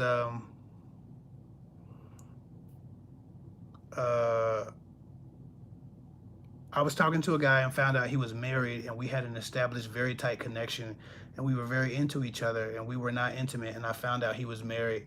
Why do married men cheat? Married men cheat for the same reason other men cheat. They're unfulfilled or they can't be fulfilled. A married man is obviously bound by law to his woman, but that doesn't mean he's always happy, and that doesn't mean he's a man of good character, and that doesn't mean that his wife is even good to him.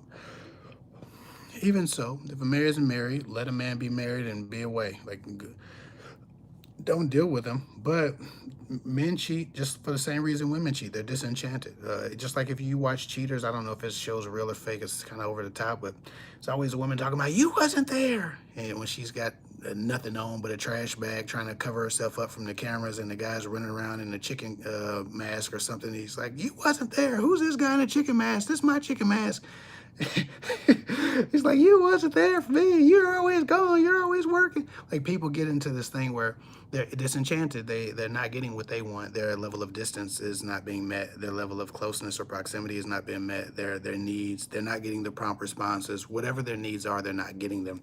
A lot of times married people get so busy on trying to accomplish goals together, and trying to be a good teammate for their children.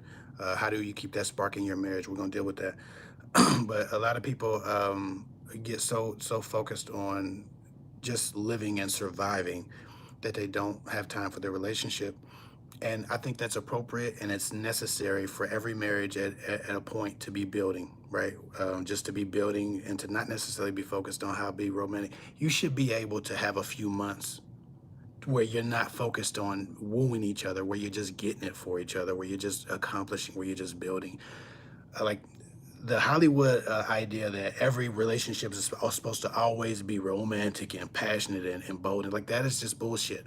People have phases where you're more happy, you're more enchanted, you're more in love than other phases, right? But you're always loyal, right? That's a good marriage, is always loyal. Married men cheat when they lost that loyalty, they lost that moral compass when they're seeking those relationships. Now listen, every man wants to bang every beautiful woman in the world. I don't give a damn how good the man is. He wants to screw the finest women in the world, period. No matter what, no matter how fine this girl is, he wants to screw other women. The difference between a good man and a cheater is a good man is not looking for those opportunities, and he's avoiding them when they present themselves. And a shitty man is looking for those opportunities and taking advantage of them all, right? So they don't differ in that way. So for the same reason that I would want to screw a woman, and as a married man, and I don't deal with make believe. We don't do that. We don't play those games. My wife know I have a normal, healthy man sexual appetite. I just don't do that because that would hurt her. That would destroy my family, right? That would put my kids in jeopardy in the trajectory of their childhood experience. I just don't need it that bad, right? And the girl got to have more than some ass to throw at me for me to get. She might have to cut a check to pretty girl before we even can talk about what we can do together. That, you come with the right and decent proposal, maybe we can talk. It'd be pretty girl might have to sign a contract, but damn it, I ain't got nothing to do with it if it's gonna destroy my family. But that's the difference between the decent man and the not decent man. Non-decent man is decent man is gonna be avoiding opportunities when he sees a woman's trying to tempt him. He'll avoid her, stay away from her. He'll turn her down. Other guys are trying to look for those opportunities. Who can keep a secret? Who won't tell my wife? Who has a place I can hide out at? Who will use this burner phone I got? Who will buy me a phone that she can only, like, who will sneak around with me? It's exciting. It's probably very fun, and some people need that thrill. Oh my God! Somebody said Frozen again. Ain't this a bitch? I'm on the. Okay, good. I was about to say I'm on my phone. Solid. Okay, so like, it's like some people are looking for those opportunities. So those married men who cheat are just looking for those opportunities. They just sneaky son of a bitch, and that could be because they've grown out of their relationship. That could be because their relationship is just not what it used to be. Like, it could be a lot of different things. So married men cheat for the same reason that women cheat, for the same reason that single men play around on women, because they need that. They have usually an unquenchable thirst for variety, insatiable thirst for variety. Uh, but but others need that excitement because they're not getting that excitement. They're living mundane lives. They drive mundane cars, live in mundane houses, go to mundane jobs, and they need some excitement. They need something to make them feel alive. Um, so that's something that maybe you should look into. But with that reason, you don't want to be the thing that they satiate themselves with. That you don't want to be using that way. You don't want to be on that side of karma. And you finally get yourself a man that's yours, and then that's what you receive from a woman, is her sneaking around with your man or trying to tempt him away from you, and you'd be deserving of that at that time. I try not to do shit I want ever to happen to me. So if I wouldn't want it to happen to me, I'm not going to do it to other people. I don't want to be on that side of karma. Um, and somebody said, how do you keep the spark in a marriage? First, the first idea And again, I'm not the perfect person. I don't apologize. Okay, yeah, like some of y'all think I'm perfect. I'm damn sure the man I say I am, but I don't apologize. I'm not the sweetest motherfucker in the world. I don't apologize. I'm predictable. Some women would be bored with me because I come home on time every day, and that sounds like amazing for some women who've been abused and been cheated on. But some women don't like that. They need some excitement. They need some drama. I ain't got no damn drama. Okay, I'm super boring. I'm super predictable. I talk a lot. I'm interesting, but I don't apologize. I'm pretty headstrong. I believe the shit I say. I don't say anything I wouldn't say twice, and so I could be a know-it-all. Like, I don't. I'm not the perfect person. I'm great at some things that I'm great at, but I do have flaws. I'm not romantic enough. I don't buy flowers enough. Y'all would find reasons to complain about me, like y'all find reasons to complain about every other good man, or like some women find reasons to complain about every other good man. But what I do have is character. What I do have is loyalty. What I do give is love, and what I do is protect and I provide, right? And I guide and I teach and I motivate and I inspire. Like I do those things. I have some great strengths, and I try to make sure that they outweigh my weaknesses, and that every day I'm the man that my wife thinks I am. And flaws and all, I am everything. F. Davis, I ain't skipping your question. Ask the question right now. I'll watch it pop up and I'll answer your question. I'm looking at my phone now, not the computer. The reason I'm missing some questions is because I'm trying to scroll up the list because I can see the questions. F. Davis, copy your question right now into the comment section. I'll look at it on the phone and answer it. I'm trying to answer the questions that I missed on the computer, uh, but because I'm looking at myself in the phone, it doesn't keep the comments up here. Like on the phone, when you put the comments up, it doesn't just all the comments disappear. Like YouTube needs to get this app together where the comments live on the screen and stay, because the comments don't stay; they just disappear. And so every time I'm trying to answer a question, it disappears while I'm trying to answer it. So it makes me skip around because I can't keep up with both of the comments at the same time. So somebody said, wow, that karma quote is deep. Never looked at it that way. Don't be on the other side of karma. Some chick cheating with him. Wow, that mind blow conversation. F. Davis said, no worries, got you. Okay, so F. Davis says, how do women know when they are starting to compromise ourselves with the man? What are some red flags? Um, that you're doing things that you wouldn't normally do, that you're doing the things that you wouldn't have imagined. Um, you're doing things that you wouldn't have imagined that you would do, and they don't feel good, right? That you don't have a spiritual confirmation that you're in the right place, that you're anxious and anxiety ridden, that you feel uncomfortable, not because you're falling in love and that's scary, but because you're doing things that you're not proud of. Um, Whether that's taking shit, allowing things that you wouldn't allow, doing things that you know you shouldn't be doing.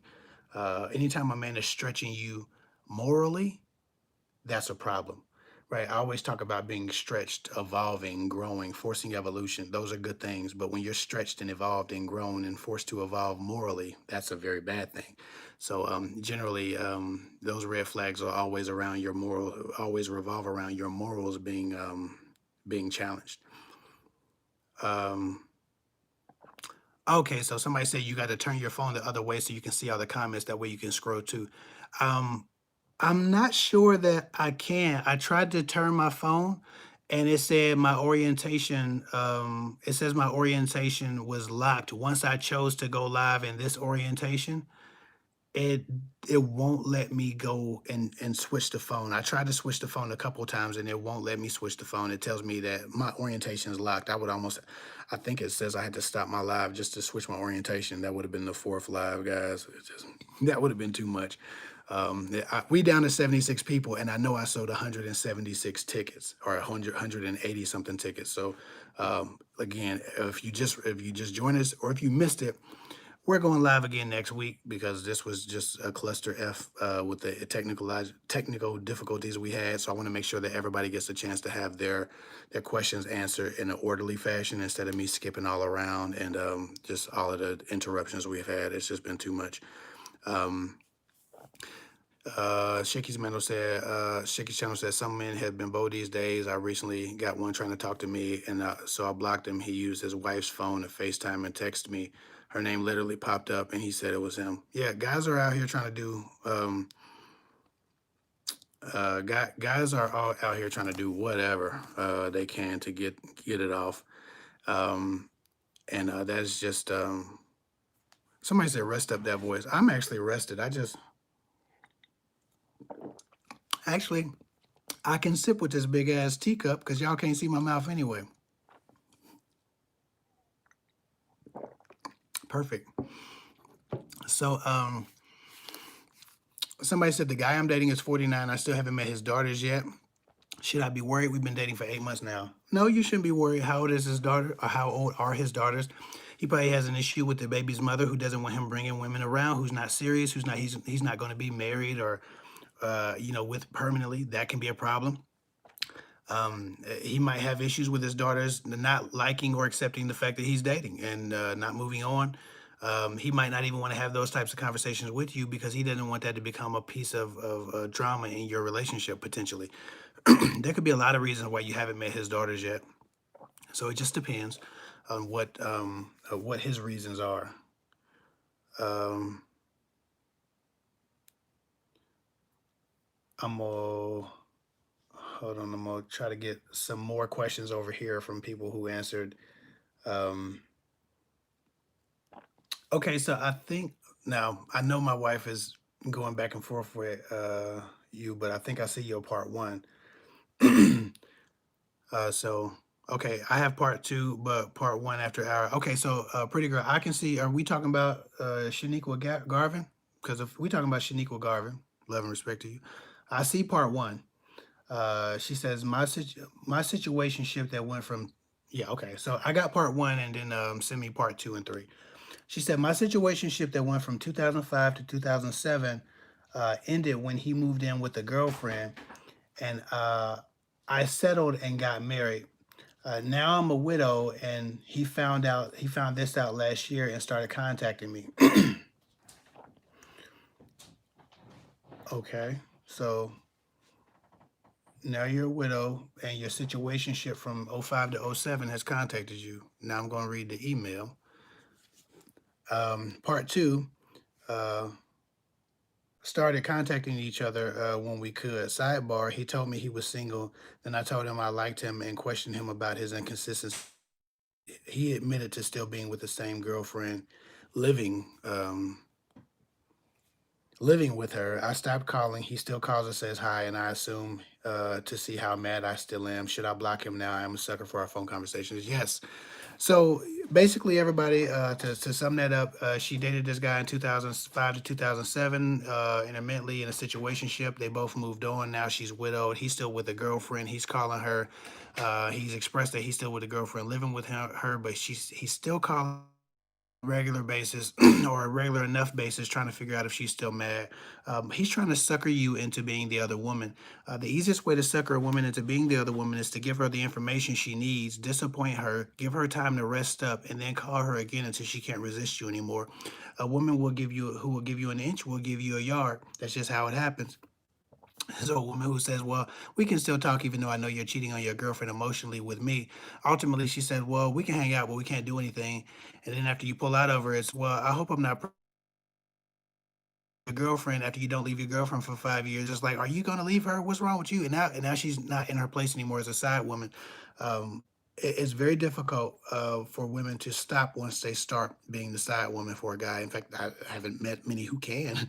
It's very difficult for them because they've incrementally fallen in love with somebody who's unavailable.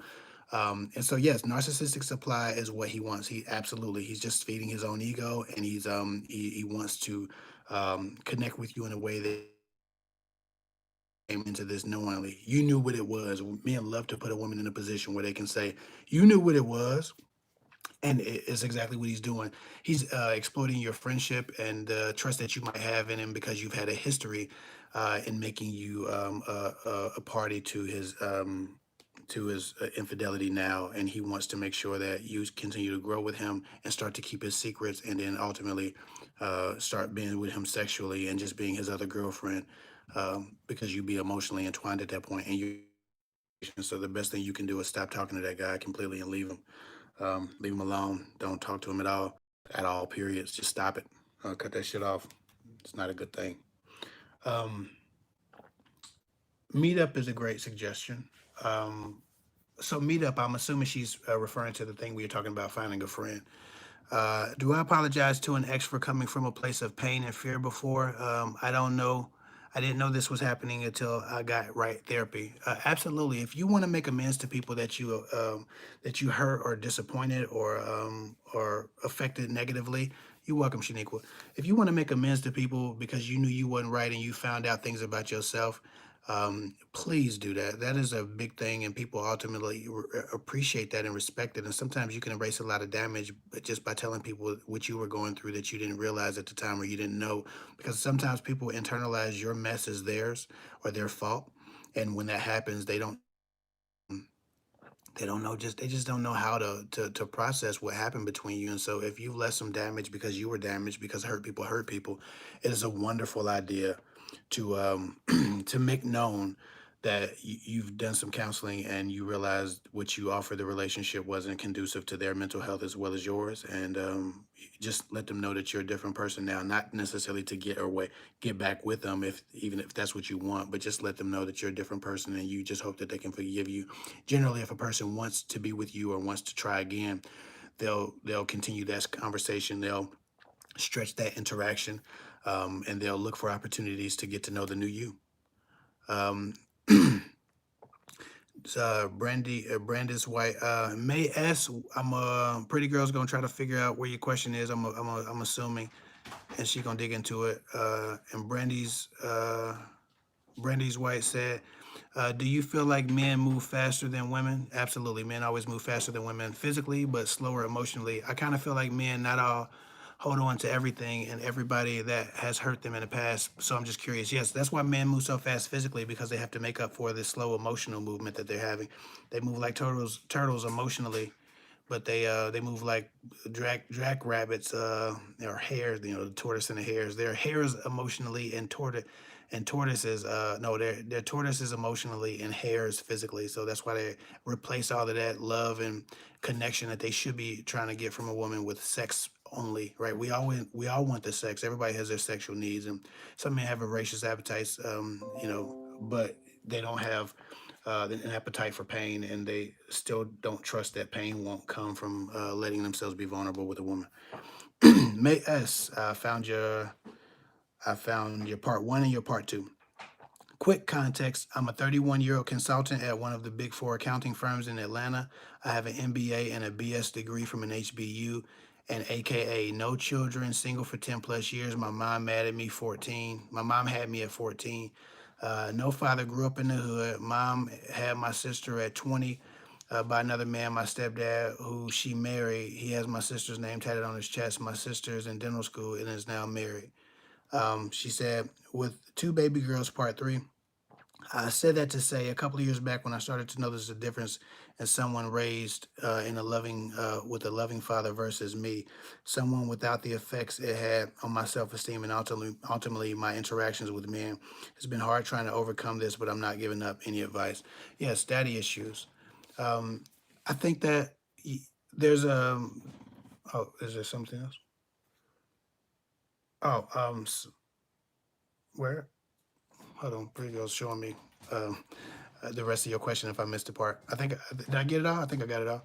Um, so the problem is this: the one man who's supposed to love you, the one man who's supposed to protect you and make you feel cared for and make you feel valued and supported and strong. He didn't, right? Because of that, you don't trust men, and inherently, we have an emotional intelligence and an intelligent design that remembers things that we don't really even get to contemplate. We don't think and process consciously all the intelligence and all of the ideas and beliefs that we have. Um, Therefore, certain things have been embedded in you, and a mistrust for men is one of those. Especially watching, your mom, and just the difference between your experience and another person. So in dealing with daddy issues, it's really important to figure out exactly how you were affected. And counseling can help you with that. And I can't remember the question at this point. My pretty girl's gone with the phone. But I believe that in finding ways to get the mental health get the mental health patching you need, um, you have to figure out what your triggers are for mistrust. The problem is that you mistrust men, and you probably have issues around neglect and or abandonment. And there are certain behaviors that men do and operate on, and operate with, that remind you of the neglect that you witnessed and internalized. And so I would imagine you have issues picking a guy that you like, and that you will choose to trust because you think most men will neglect you. And even if you don't think that consciously, subconsciously, you're programmed to think that no men like none of this stuff should last for you, and none of it will. Because of that, you probably break up with more men than they break up with you, or you cheapen your relationship so that there's no expectation of real connection, real love, real loyalty, and real staying power. You have to figure out what those behavioral manifestations are, so that when they happen, you can talk yourself through that process. And before they happen, you can tell a guy that these are things that can trigger you to mistrust. It's kind of like the dating. I did a video a long time ago, dating after sexual trauma. Women who have been through trauma of all types have to figure out what their triggers are, so that the people who deal with them don't mishandle them by not knowing what those triggers are. If I meet you and I like you and I think that you're wonderful and I want to get to know you, but I've been dating around here, I've been dating out here, and most women need mystery, most women need stability, most women need mystery, and most women need playing games, and most women want a guy to play around with them, and be a player or act like a player but be a good guy in real life. Like, most women like all of this magic shit that they want guys to be. They want them to be disinterested but like her, and it gets confusing. So men just start giving every woman the same amount of distance because they're programmed to give women less, because women want less now. A guy meets you who's been dealing with other women, he's bound to mishandle you. He's bound to give you what he's given other women, which is less, because he thinks that that's the way for you to like him. Even if he's a decent guy, he's going to learn the tactics, right? Good men watch that pickup artist crap too. That's made for men because they want to. They stop. They're tired of rejection. Guys get tired of rejection. Um, uh, so you want to make sure that you're not rejecting men who just don't know they're mishandling you. So make your needs known after you figure out exactly what your needs are from a man, so that you can feel safe in pursuing a relationship and continuing one. And she says she's been in therapy for Black girls. That sounds awesome. I think I want to check that out. I'll check that out. But find out what your triggers are. Find out what the behavioral, what behaviors from men make you mistrust and disconnect you from the idea that you can be with them. That's where I would start. Exactly what behaviors a guy can do to scare you subconsciously without you even really contemplating what that is. And that's where I would focus my energy, finding out what your triggers are from guys, and then being able to walk yourself through those, talk yourself through them, and then manage your response to things that are really just fear based and anxiety based, but aren't really reality based yet. Because a lot of times I meet women like yourself who have, they just assume trauma's coming, they assume pain's coming. So they exit before it happens, and they're really just running away from rejection, but rejection is not even really around the corner. So that's one of those things. I hope that helps. Let me see if I can. Uh, damn chats. Okay. Can kindness be a substitute for gentleness? I'm practicing being affectionate in the mirror, self role play mostly. Wasn't raised to be affectionate, but that's what I need. That's what I need in a man. Can kindness be a substitute for gentleness? Well, I think kindness begets gentleness. Kindness and gentleness kind of go hand in hand. I'm not sure if I know a person who's kind who's also not gentle. Um, but maybe you meant affection. If kindness can be kindness can't really substitute for affection, unfortunately enough, because they're really different.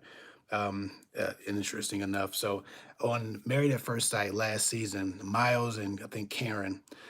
Miles is a guy, big guy, nice guy, wonderful man who needs affection.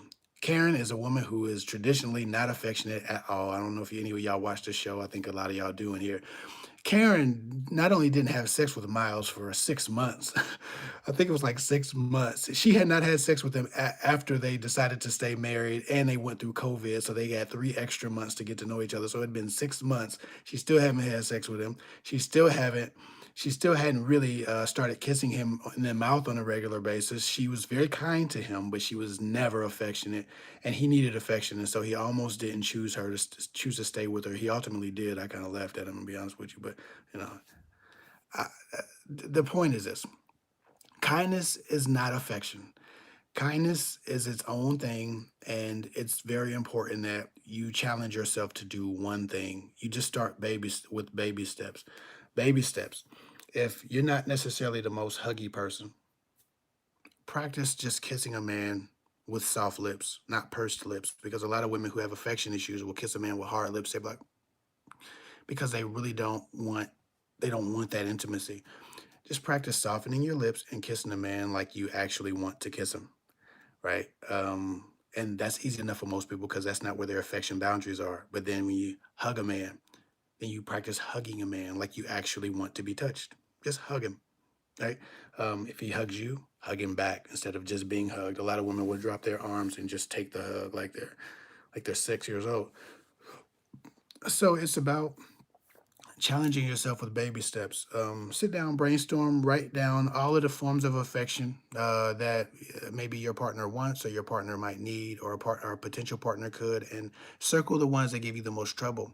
And circle the ones that you're okay with, and build from the top five or the top three forms of affection that you're okay with. Get those down. Practice giving your partner those on a very regular basis until it becomes second nature, and then you just add like either increase the intensity of one or add another form of affection. There are a lot of different forms of affection. um, Touch is a form of affection. You don't have to just like be having sex or holding each other, cuddling. You can just rub a person's back as you're walking through the grocery store. That can be a form of affection. That makes a person feel cared for, even if you don't want to cuddle with him on the couch. If we're in the grocery store and my wife rubs my back while I'm pushing the cart, which I would almost never push the cart. I don't even like to go in the grocery store, but again, I'm not perfect. But we're in the grocery store. If it's one of those rare occasions where we're all in the grocery store, I feel more loved if my wife rubs me or touches me every now and then, and because I need that, every once in a while I give that to her. Now I think both of us have touch as a love language, so it works perfect for us. But random touches is a good thing, even if it's sexual, ass smacks, like whatever would just validate that you've noticed a person and that you're not ignoring them and that you've seen them in space and that you like their presence. Those types of things are helpful.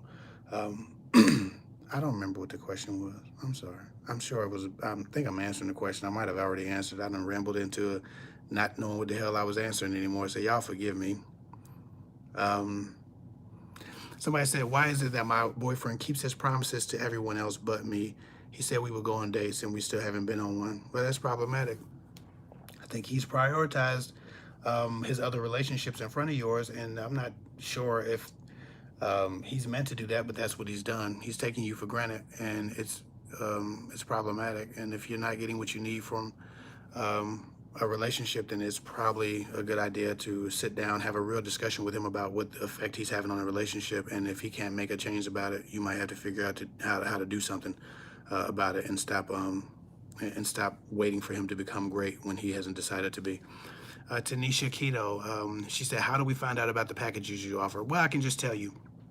Um, I normally don't talk money on YouTube at all because as soon as you mention the $1, people just start turning off or calling you money hungry or getting mad. A lot of people resent the idea that YouTubers make money, or a person that like myself who helps people also gets paid for helping people. But you don't get mad at the motherfucking McDonald's. You don't get mad at people who sell shoes. Every other business is okay, but if you're helping people, you're supposed to do it from your heart for free. And I just think that's bullshit. But uh, a lot of people. Um, a lot of people don't. like the idea of YouTubers talking about money. It just turns too many people off, and it's not worth it. So, but for y'all have already demonstrated that y'all don't care about the idea of somebody making money. You're not offended by that. Shouldn't even be something people have to do, but people will watch 200 videos for free, be helped, and then despise you for making a dollar. It's weird. Y'all should see the things I get called if I say anything about money. It's ridiculous. The point is this. Uh, yeah, you want to know about my packages? I can tell you. That way we can save some of these phone calls because people keep booking phone calls and it's not priced for everybody. So if everybody knows, you used to be able to, like I said, talk to me one at a time through what my website. You could book a call. I had an open schedule and I'd stay booked up. I talk to 20 people a month, 30 people a month on very busy months and be tired, y'all, be done because that's a lot of spirits, that's a lot of energy interacting with me. And I'm a person who's telling y'all all the time what I tell y'all: manage y'all energy, manage y'all, manage y'all distance, manage y'all energy, manage y'all access. Make sure that you're giving what you need, giving yourself an opportunity to heal and grow and level out. And I have to do the same thing. And I realize that as many calls as I could get, as successful as my call business has become or had become, it started. Somebody said, "F. Davis, protect your peace." It starts disturbing my peace to interact with too many spirits in a month. It also takes too much time away from my family. For instance, if I talk to 25 people a month, that's 25 hours that I'm not playing with my sons and I'm not sitting next to them. Even if we're all just on our tablets and on our individual devices, we're together, right? And my son can look up at me and say, "Dad," and I'll say, "What?" He say something that a 6-year-old says, "That was up," you know what I'm saying? But uh, I might have got your cat. I think. Okay, so I might have got your cash app, but always, if you ever cash at me a donation or something, tell me who you are. Or put your email in the donation because we always write people when they make donations and show love to me. I want to write you and talk to you and let you make sure that you don't need anything from me, but also just thank you. And when people send cash apps, cash app doesn't tell you who they are outside of who the cash app says, and that's not always good contact information. So back to what I was saying with the lives or with the coaching package. So this is about protecting my energy, but also making sure that I can get a more reliable income. There are down months where I don't even get no phone calls. I get like 7 phone calls. I go from 25 to like 7 phone calls in a month. So I can't even depend on it during certain seasons, and then other seasons is overwhelming. I'm done with that. Another thing that got on my nerves about doing one-on-one calls alone is that when I do a one-on-one call with somebody, they can feel amazing, they can feel great, they can feel empowered, inspired, motivated, excited, and they're like that for a few days after they talk to me. But if that guy or that thing or that challenge comes up to them next week, a week after they talk to me, they've by then fallen into old habits. And so it doesn't really help them because there's no follow through, there's no accountability. We haven't even worked through all of the concepts that they need to work through. We've just had one great 1 hour long conversation, and they're supposed to be changed people by then. That's just not how that works. I've been working with people for 4 or 5 years, and I can tell you unequivocally, there's like not even a comparison between the people I talk to on a regular basis, whether that's monthly, bi-weekly, or weekly, um, with the people I talk to every 6 months, every 3 months, and stuff like that. I've seen so much change, so much growth and evolution, just positive impact from people I talk to on a regular basis. For me, the reward and the fulfillment comes from me changing people's lives or helping and assisting in them changing their lives. I have no fulfillment in impressing somebody with my intellect for 1 hour and them going back to the same shitty situation they've always been on. In fact, while I take the money, or I would take the money. Not only am I drained because I'm talking to too many people a month, but I'm also disenchanted when I talk to them 6 months from now and they're still in the same damn situation, right? So it's like about my fulfillment. My fulfillment's better when I talk to people for on a regular basis, and I do a package. I have more time with my family because I don't have to talk to 30 people to make the same 3 grand or whatever I might make. So it's like it's just all about protecting my energy and the experience that my family has. So I say all that to say that's the preface. My coaching package right now is a 3 month package. I have two 3 month packages. Um, what my coaching package is there are two things. First of all, there is a gold and a silver package. We're doing precious metals. Is easy to remember. The gold package, okay, is we talk every week on the phone. That's a video call or a bi-weekly call, right? But every week we can talk. You can get a pre-scheduled slide out for 3 months. That's 12 calls for 1 hour, video or voice call. You can also, you have unlimited coaching between that. So if I talk to you on Thursday, you can text me Thursday, you can text me Friday, you can text me every day as many times as you want for 3 months. Like I'm just your homie in your pocket at that point. Like I'm on your phone. Like what's up? What's going on? Nothing. Oh, okay, cool. You texting me or you giving me voice notes every day between our hour-long calls. So I'm just completely at your disposal for that 3 month period. That program is $2,000 because I'm giving you unlimited access to me for 3 months, and that is underpriced. And I'm not really interested in convincing people that it's worth their money. If you believe in what I do and you believe in coaching, then that will be good for you. If not, that's understandable.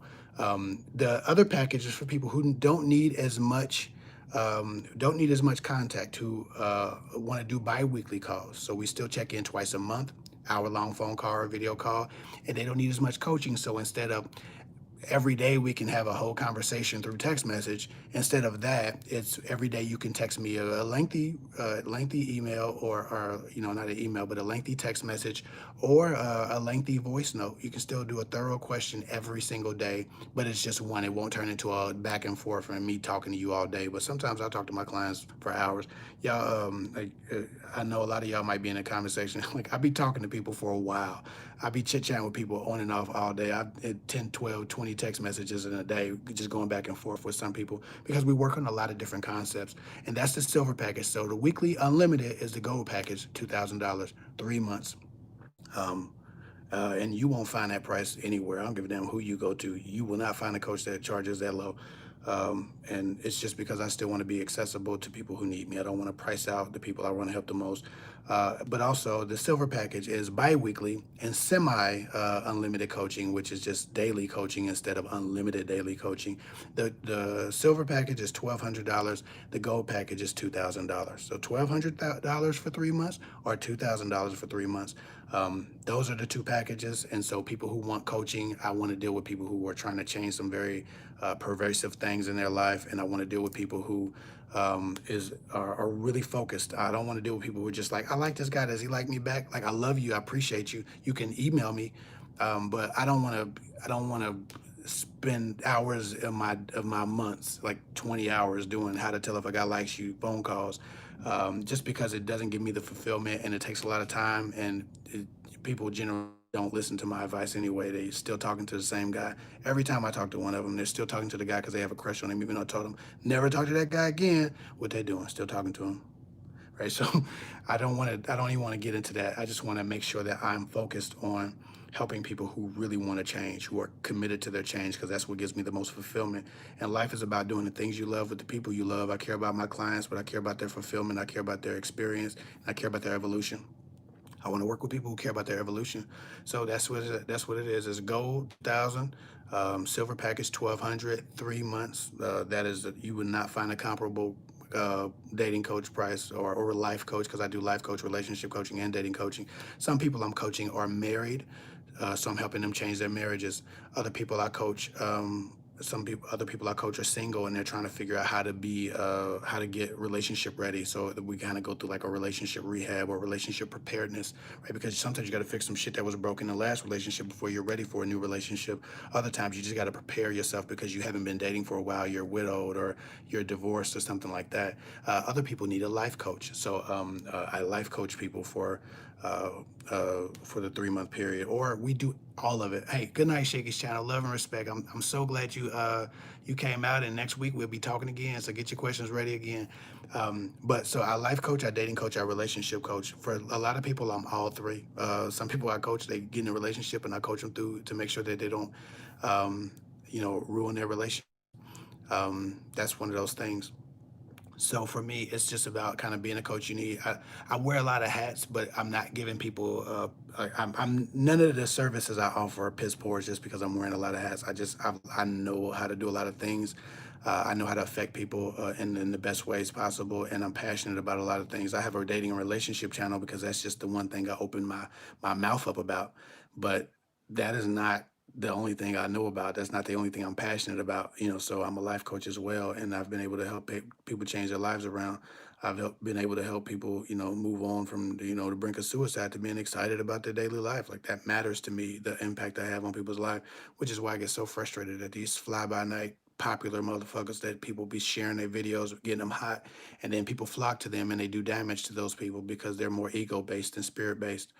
So those are my two-pack coaching packages right now: gold, silver, 2000, 1200, 3 month. Right now, I have one more, literally one more gold package available and one more silver. I thought I was gonna do five, and then I got to 10, and I had to make room for 12 because I still got some calls to do. But if somebody need that gold or that silver, I got one more of each, and then everything else I'm booking out. I'm booking out to I think March, January, February, March.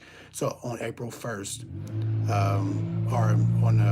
or on April 1st, we'll be scheduling out the next class. So the next 12 people can schedule out to April 1st. So if anybody does need coaching in this audience, if you if you sign up for coaching now, well, I got those two spots, the one gold and one silver. But after those two spots are gone, if you sign up for coaching, if you think that you want to save up and get in the next group, I'm booking out to the next group right now because this group is already full. I already have my 10 clients. And I'm looking for one more in each category. And then I'm moving on to booking out so that everybody who wants to start on April 1st can start on April 1st. And so that's where we're at with the coaching, which means I won't be doing the one-on-one calls just randomly for a while because I'm trying to let my schedule settle. And I really like focusing on 12 people instead of 30 people a month like that. That's a lot of information, a lot of atmosphere, a lot of a lot of energy. I'm sorry. So I like coaching less people and doing it in a more structured way and having that accountability. I even do fitness coaching for people. So I have a couple clients who fitness is a part of the reason why they're having dating issues. So instead of them paying for a trainer and then paying for me, I mean, which you could, I don't mind. I can stick to my guns. Always been into fitness. I've always trained people. I've always trained people. Like I've been doing that since I was 17. I was in the gym. Like, okay, all right, give me two more. Give me. I've always been that, and I know so much about fitness and just being that for so long. I offer that to women who are also being challenged in their self esteem by their weight as well. So while it won't be 100% focused on everything, I can definitely get you a meal plan together and set your macros and do all of those things that a fitness coach can do, as well as get you relationship prepared and or fix your marriage or help you fix your marriage as much as depends on you. So I do a lot of things for people, but that's about my coaching. So now you know. If you want to get coaching, the links are on my website. You can just buy the coaching package. I just outlined, but after the next two sales, I'm definitely booking out to April. So everybody who buys after the next two sales will be starting in April. Oh, somebody said, how do I purchase a $60 phone consultation? Phone consultations haven't been $60 in maybe 2 years. Phone consultations, $65. Half an hours are $65. But again, I'm not really doing too many phone consultations right now unless I've already spoken to you. I'm not abandoning any clients I've already spoken to. So if we've talked, Sarah, either text me on the phone number I talk to you on, or find it in your email. Find me your email and email me to like the screenshot or something. I'm only speaking to people that I've already been working with. That way, I don't pick up another 100 clients, and then I don't have time to move my 3 month clients around if they need something. Yes, I will answer emails. Absolutely. I'm answering emails. So anybody who needs email advice can still send me an email. That email advice is still open for the time being. So I'm gonna get back to these questions. One guy that I met said he was emotionally unavailable and too closed up to be in a relationship with me or even have sex with me, but then ended up in a relationship a couple months later. Why? It's because unfortunately enough, it was probably you he didn't want to be in a relationship with. He found he found somebody else, or he just didn't have the same interest in you, and he didn't want to do damage to you by having sex with you and starting to. You're welcome, I candy. He didn't want to do damage to you by starting something he couldn't finish, and so he just told you he wasn't emotionally open for it, and it was true to a degree. He wasn't open for it to you, but he met somebody who he decided he would open up for. Unfortunately enough, it wasn't you. That happens sometimes. Again, rejection is just somebody deciding we're not compatible before we come to that same conclusion. um, Guys do that all the time. Guys screw a woman for 6 months and then be like, I ain't ready for no relationship. And then as soon as she gets on Facebook one day and the guy she has a dick appointment with Tuesday is talking about in a relationship with, Susie. It's like, well, damn it, not time out. Now we were supposed to meet. You talking about you don't wasted my 6 months. Guys do that all the time. So don't allow a guy to play with you. And I'm glad that he didn't choose to. He just told you he wasn't open for it right now. And maybe he wasn't. Maybe it took a couple of months for him to shake that shit off, whatever he was going through. It doesn't necessarily mean that you wasn't good enough. It just means that you wasn't enough to trigger him to open up or make him feel like he was being vulnerable was worth it. And that's okay. I have been not good enough for women, and now many thousands would think differently. But we all get rejected. Trust me, we all get rejected. I've been the tallest, most handsome, most well paid, most great in bed. Like I've been a lot of different things, the best at a lot of different things, and still a woman has chosen a lesser man. So that just happens sometimes. Don't worry about that. Don't take that shit too personally. And a man's rejection is often God's protection. That is absolutely right. I've said that in a video before, or something to the same effect. So eye candy is on that.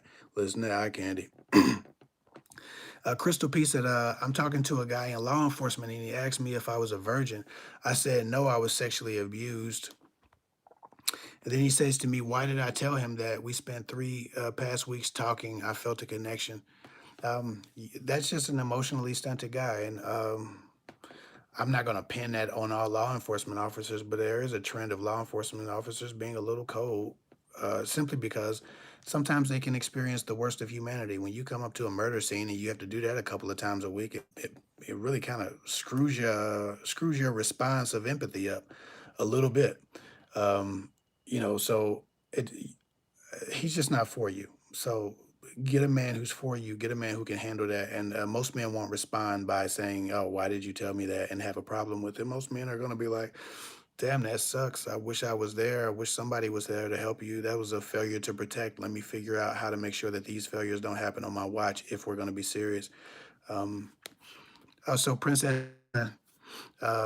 81. Hey, and if you for whatever reason need more than that, I do have a video, dating after sexual trauma. Search it in my YouTube, on my YouTube channel. You'll find it. I think it'll be very helpful. Very helpful.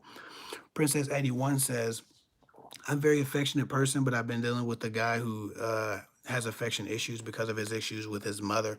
Yep, I told you guys, mental health issues and psychological health issues, and the broken inner child often shows up and doesn't allow itself to express healthy love in adult relationships. So you have to make sure that you know what your triggers are, and once you know exactly what those triggers are, abandonment triggers, neglect triggers, all of those behavioral manifestations of a guy liking you or not liking you enough, you deal with those things appropriately.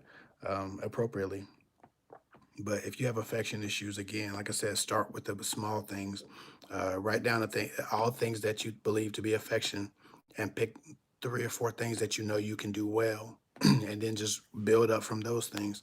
Don't allow yourself to suck at it all and just say, well, I was abused, and so I don't have to make this evolution.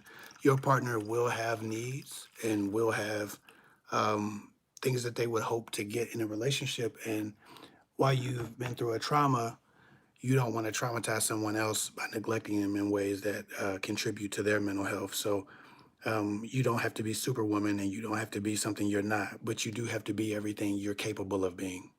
So don't allow that to limit you to things that you actually are capable of just because you develop an attitude of, I shouldn't have to do this, or I have an excuse for not being this way. You have a very valid excuse, but it's not enough. Let me drink some tea.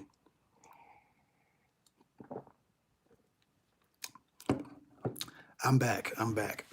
So somebody said, I spoke to you already. You are amazing, Kevin and Ash. Okay, if we spoke, I don't know when you spoke to me, but just text me right now or text me whenever. Or if you can't find a text message, email me. I'll have your email history in my email. So email either girltalkwithguys.com at Gmail or email kfigtalksguyswithgirls or email whatever email thread. You can look through your emails and find, when you got your confirmation. If I've spoken to you before, you can still book. I just can't take on new clients.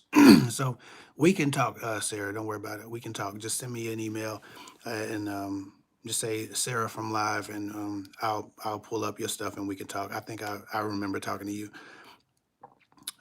Your face looks familiar. I don't know if I've seen that picture before or a picture like it, but Sarah E. I've seen that name on an email, I believe. Anyway, how long after a breakup and healing should you wait to date again? I guess that depends on what you're healing from. Some people are healing from a breakup and all they're mourning is the loss of a friend. Other people are healing from a breakup and they're mourning the loss of a friend or the loss of the expectation of friendship. Ashley says she has your email, so don't worry about it. You good. I'll give you the password and you can book your 30-minute call. So some people are mourning the loss of a friend and the expectation of loyalty. Other people are mourning the loss of a friend and traumatic damage. So whether a man cheated on you or beat you or diminished your humanity by abusing you verbally and talking down to you and psychologically abusing you, like it depends on what you're healing from. That determines how long you need to sit down and be still after a relationship, not not just some arbitrary number I throw at it because I'm the all-knowing dating coach. Um, I think that be very honest with your experience, or be very honest with yourself about your experience. And sometimes the more traumatic, the more time you need to chill, and the more beneficial mental health counseling or emotional health counseling can be, or dating coaching, depending on what you went through. Because some of this shit is self-inflicted. When you start taking shit from people and they give it to you for a living, yeah, you need some coaching and some training and some counseling, but you also need to get with a dating coach so you don't make those same mistakes, not giving yourself boundaries and not allowing yourself to expect more from people. Um, so it just depends on what you went through. Somebody said that sounds great. Still interested in the phone call to see. Yeah, yeah. Well, like I said, I'm not taking one-on-one phone calls right now unless I've already talked to you. Because I have now hundreds. Like, I mean, success is wonderful, but it really forces you to be way more selective and way more guarded. And so I'm so grateful that now I'm so booked up that I can't even find time to work with all the people who want to work with me. But it's also a little stressful just knowing that I can't help everybody. Um, Thank you so much, and have a wonderful evening. I love this live. No problem. We're going live next week too, because this was a screwed up, and a lot of people missed their opportunity, and I'm gonna have a lot of probably refunds to give out tomorrow. Don't mind me, but I still want to make sure I just make up for the technical difficulties by probably just starting on my phone and staying on my phone the whole time. This actually worked out as long as I can navigate through those comments. So she says, should I stop talking to the guy in law enforcement? He canceled our first date too, and and hasn't rescheduled using the excuse I work every day. Yeah, he doesn't appear to be interested enough to make a reschedule plan. He knows he has an idea of when he's going to be off. He just doesn't care enough. So fuck that guy. Um, what time? I'm gonna get off of here pretty soon.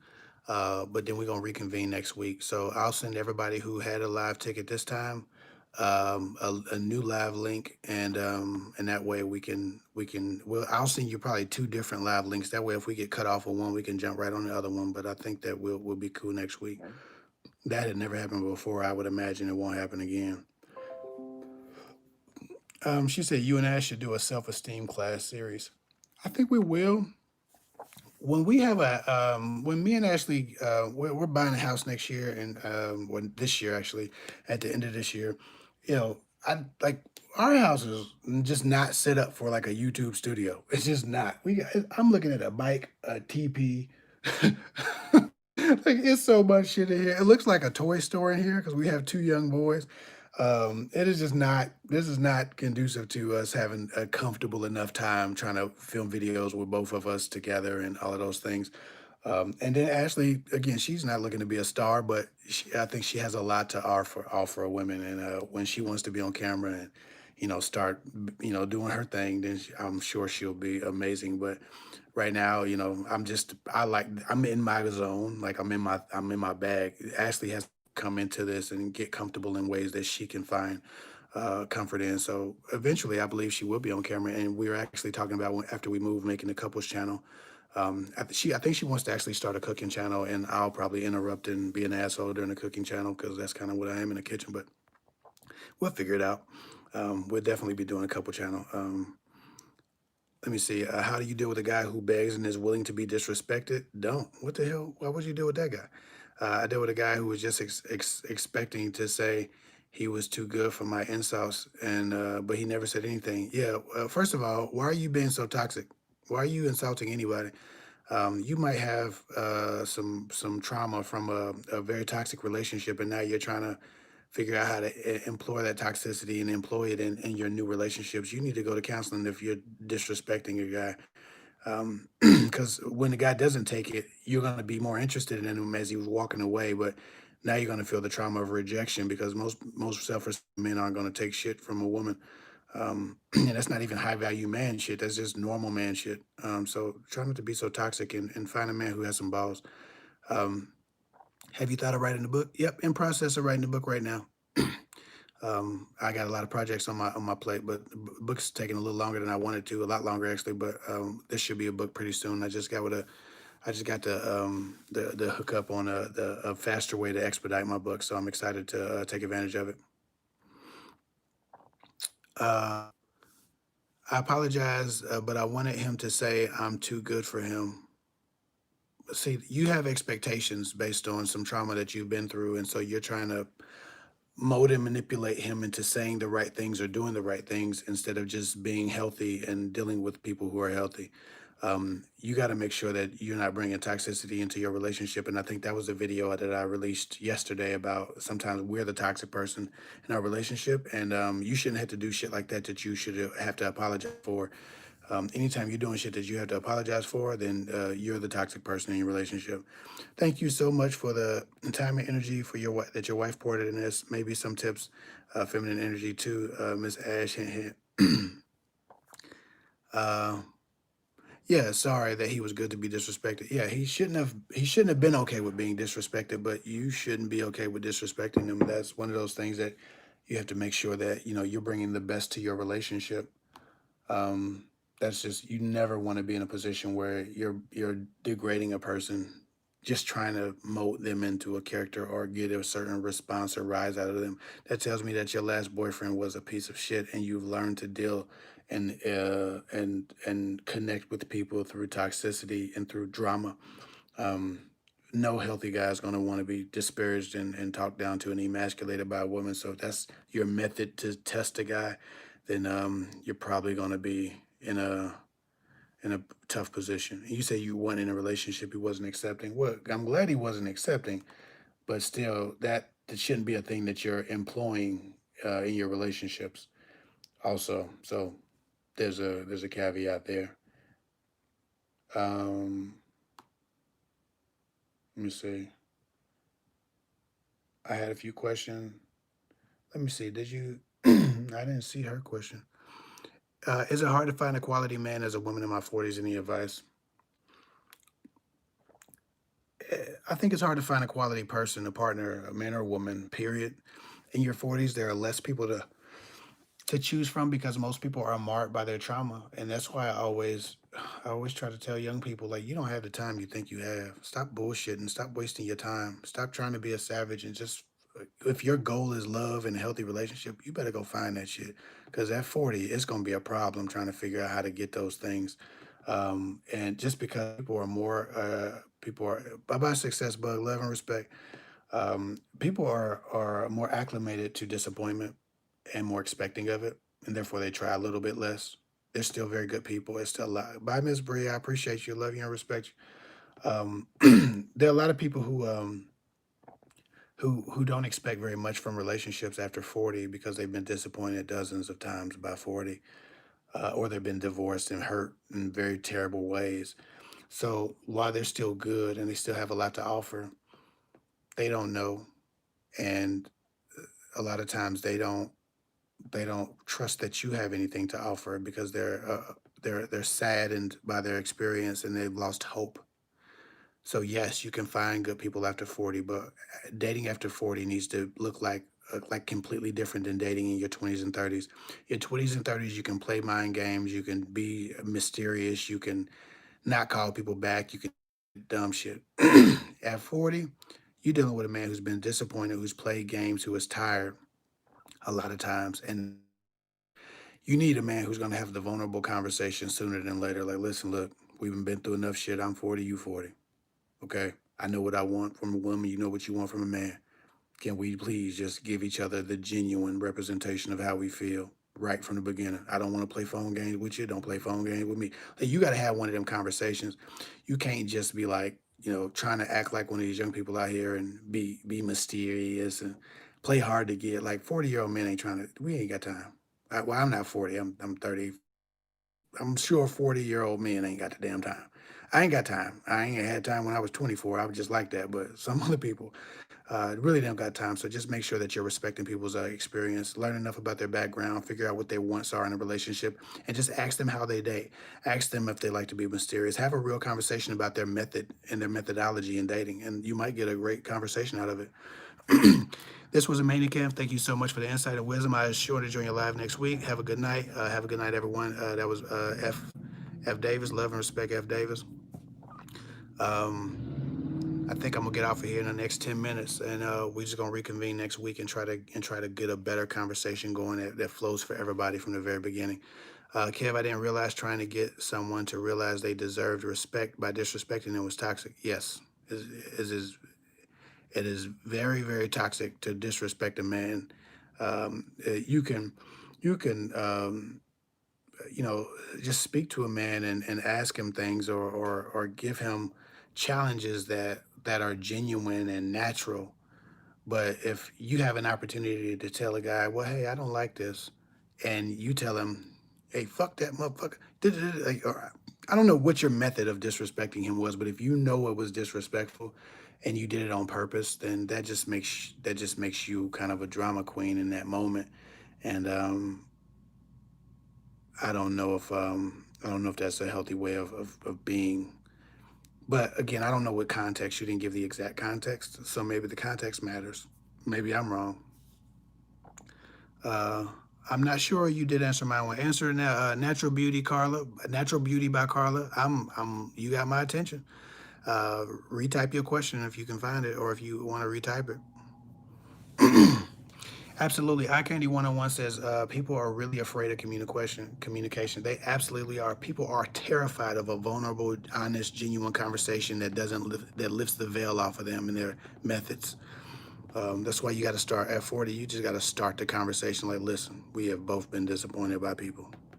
I'm tired of wasting time. You tired of wasting time. This is what I want from a person. This is what I'm hoping to get eventually, but from the right person, not necessarily from you. What do you want from a woman if she is the right woman? What is that? Now everybody has that conversation and then hit them with this. Now, how do you generally date? Are you the type of guy that pretends to be too busy to text a woman back? like get right to the bullshit, because that's what you need to get out the way. It makes a person feel more comfortable because they don't want the bullshit either at 40. Thank you for this event. Well, this video will be up for recaps and parts that I missed. If you have the link to this video, save the link. As long as you have the link to this video, you can watch the whole video. So yes, say all of the links that we started, the three.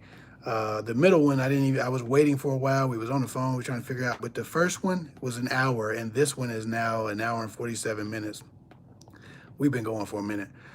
So I was trying to do 3 hours, and so that's what I'm doing. But these links are going to be live regardless because they're link only. So as long as you have the link, you can come back and see this. Is there a particular age range that I should be focused on as a woman in my 40s? Should I avoid younger men? You should avoid men beyond, I don't know how, what part of the 40s you are, but I would avoid men under 10 years, under 12 years. I think 12, 11 years. I like 11. I'd avoid men 11 years and younger. It's just, listen, most guys love, I've spoken about this before. Older women are very sexy. And they don't think that. They looking at their wrinkles and they're looking at the way their skin texture is changing. And they think, oh man, I don't know. But the one beautiful thing about older women that they don't understand is their bodies, the shape of their body matures. And while it matures in ways that they don't like it because they don't feel as tight, the jiggishness, this made up word, and my man's made up, he called it the jiggishness. It's just the way a woman's body moves is just different, and it's really attractive. And the way the thickness that some women pick up, if they had small frames, the thickness is really attractive. The texture of a woman's skin as it ages, to a degree and to a certain age, is really attractive because texture is character. In the same way that some in some weird ass universe, some people look at my crooked bottom teeth and be like, well, I like your bottom teeth, it gives you character. People say that shit, I'm like, I guess. It gives me character. The texture of a woman's skin gives her character, right? So all of these things that happen when a woman ages, even like cellulite and stuff like that, like women think that all of these things are like a no-no, and men are just hate them and want a young, tight, perfect skin. Sometimes it doesn't feel as realistic mentally for a guy. Like he wants a flaw, he wants to feel like he's dealing with a real person, and that perfection won't be projected onto him or the need of it. So it makes sense that guys fetishize older women sometimes because they're very attractive and alluring a lot of times.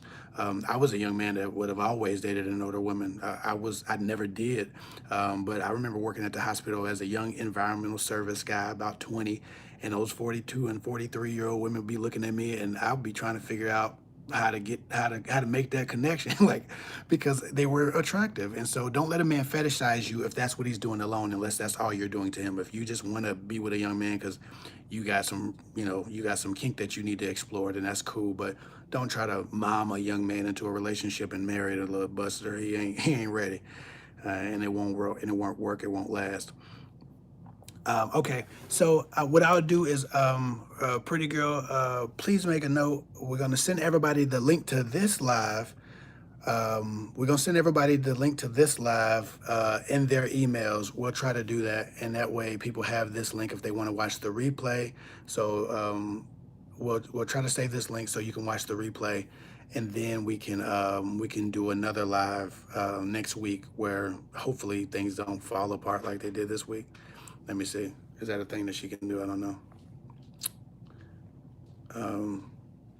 Can you do that? Okay, so Pretty Girl's going to be sending out, Ashley's going to be sending out the link for this live so we can all watch the replay from the first video that was an hour long and this video. Been a long night. Natural Beauty by Carla. She said, my boyfriend said at the beginning, my male best friend, said that beginning to available is a bad thing when dating. Beginning to available is a bad thing when dating. I don't do serial date and I don't play games. I don't know how else to be. There must be a particular thing he's referring to. And sometimes too available means contacting a guy too much. I think if you're not contacting a guy too much and he's contacting you when he wants to talk to you. If you're not calling him too much, that's too much. Like I had a girl used to call me 8 times a day. That was the most terrible, most horrifying 2.5 weeks I've ever dated a girl. Hell, she even called me 4 times a day after I told her I think, it's not you, it's me. She called me 4 times a week just to tell me that she was moving on. 4 times a day she would call me. I was like, this is too much, too damn much. So if it's not you being aggressive, but it's you just accepting their energy, eventually you'll meet a guy who finds pleasure and who finds honor in the fact that you have valued him in a way that you were just available to him. But again, just don't be talking to people for hours every day, like 10 hours on the phone. Too much contact is not a good thing, but being available intermittently is really good. He wants me to hold back on answering and texting back. Those are ways to get a guy to chase you a little bit. And I think that what he knows about you, something I don't know, is that you probably give too much when you text back. Sometimes availability isn't texting back promptly, but it's texting back too much. A guy texts you, hey, what's up? And you get this motherfucker paragraph. That's too much. That's way too much. You too eager. But that's not you being too available. That's being overzealous. You being too eager. You appearing to need the interaction more than he needs. So what I want you to do is email me, give me proper context so I can answer your question to the best of my wisdom knowledge. But he probably sees what you're doing a lot more than you're doing, a lot more than I could guess. But inherently, just being available or answering back a guy. My wife, when I met my wife, and I text her, she texts me back. It wasn't no damn trying to figure out, oh man, whenever she, no, she texts me back because I'm not the type of guy you play with like that, right? Because as these guys say, I'm a high value human. I had options. She had options. I respect her. She respect me. Right. So we ain't gonna play with each other. I want to talk to you. I'm thinking about you. How you doing? And vice versa. That's how we was moving. That was good for me. But a lot of these young people need that game. I don't like to play those types of games, and I don't deal with people who require them. So that's just something I would employ you to do is be very careful who you try to give your energy to or you love to, because everybody's not don't have the same idea of love, and the guy who needs that type of excitement is probably going to need to explore more women naturally, just because he has that need for excitement, and you might not be the type of girl for him. But I think what your friend is probably picking up on is that you're over investing in every communication or every text message that you're sending. You're For every 1 or 2 words you're getting from a guy, you're probably giving him a paragraph, and that's too much. Be a little bit more brief. um, so anyway, I hope that helps. um, anyway, I think we go. Let me see. I'm gonna answer these 2 questions, and I'm gonna try to get off of here. And we're gonna reconvene next week since we had all these issues because I'm not satisfied with this. Um, Crystal P said I shared a phone line with an ex-friend. She kept pressuring to come to my house. I thought she wanted to ask to move in with me. I avoided her question to see me. Then she asked me to get off her phone line. Well, I guess she don't want to be on the family plan no more. That happens sometimes. I, I'm not even gonna say that. I wish I could kick a motherfucker off my family line. To be honest with you, I'm paying the bill late. Family lines suck, man. Like, pretty girls like a damn accountant now. She try to figure out how to get the phone bill buddy for people because they on the family line. I'm cool on family lines. Anyway, Tawanda says, thanks for working through all the technology challenges and providing us with great insight and wisdom. Thanks for Miss Ashton jumping in and helping. It's really helped a lot. Good night.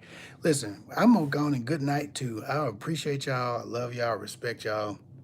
I know I didn't get to every question. So if you had a question on this live that wasn't answered because of difficulties or because of anything like that, bring that question to the next live.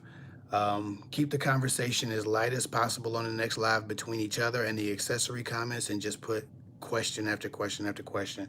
And I will go through all the questions and get everybody answered. We spent probably 30 minutes in just technical difficulties trying to figure out how to get back in touch with each other. And that was just something that has never happened before. I don't know what the hell happened with it.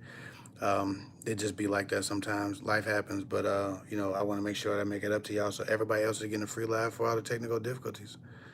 So yeah, it's a win-win. I see y'all next week. Again, I appreciate y'all. If you're looking to join my coaching program, again, I got 2 spots, and then after that, whoever signs up after those 2 spots are taken up, we'll start in March.